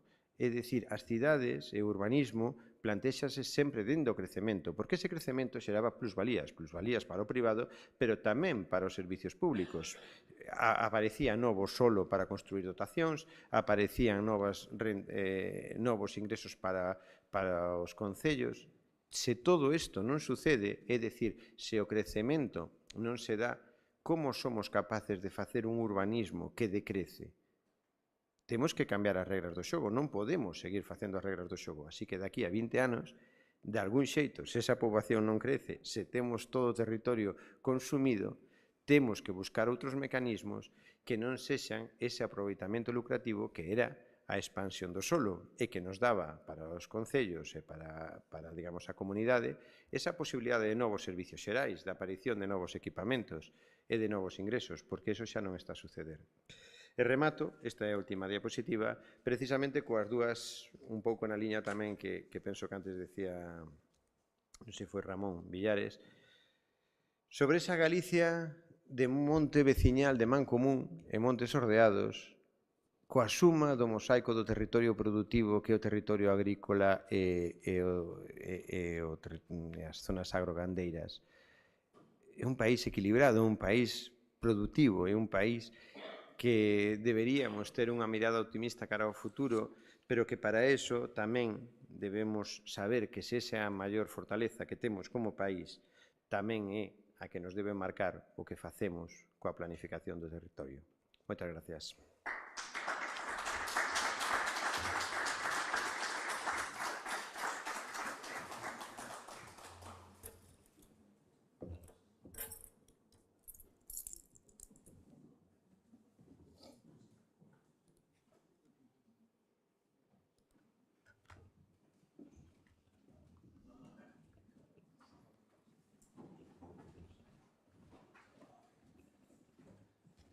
Bueno, pois os relatorios xa remataron. Non sei se temos uns minutos por se alguén quere plantexar alguna pregunta. Ramón Villar estivo que ausentarse porque tiña outra ocupación ahora 7:30, pero os demais estamos por aquí e podemos dar alguna resposta aínda.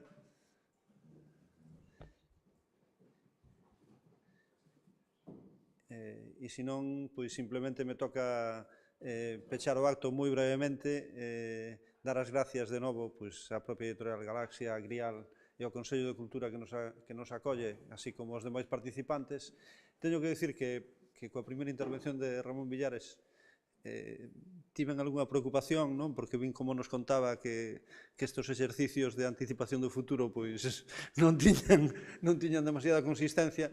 Teño que dicir que con Antía pois xa recuperei a confianza porque creo que a partir dun certo positivismo pois se trata non tanto de acertar co que vai ocurrir como si de establecer as claves e os marcos, digamos, onde pode situarse o noso devir como país nos distintos ámbitos que o fixemos, e me gustaría en todo caso, sabendo que isto vai ter unha continuidade en termos de publicación a través de Grial, si unha mínima reflexión sobre un aspecto que eu creo que é común nas tres intervencións que fixemos finais, que temos que pensar sobre os problemas e as dificultades reais, cando moitos marcos nos levan a outra cousa. E esa reflexión desacertada sobre problemas menos relevantes ou sobre asuntos que en realidade non están en xogo e non preocupan os cidadáns, pois tamén moitas veces é a base de políticas pouco eficaces e improductivas. Eu creo que iso debería ser na ordenación do territorio, na cuestión demográfica, na cuestión económica, pois un elemento conclusivo destas xornadas. Moitas gracias.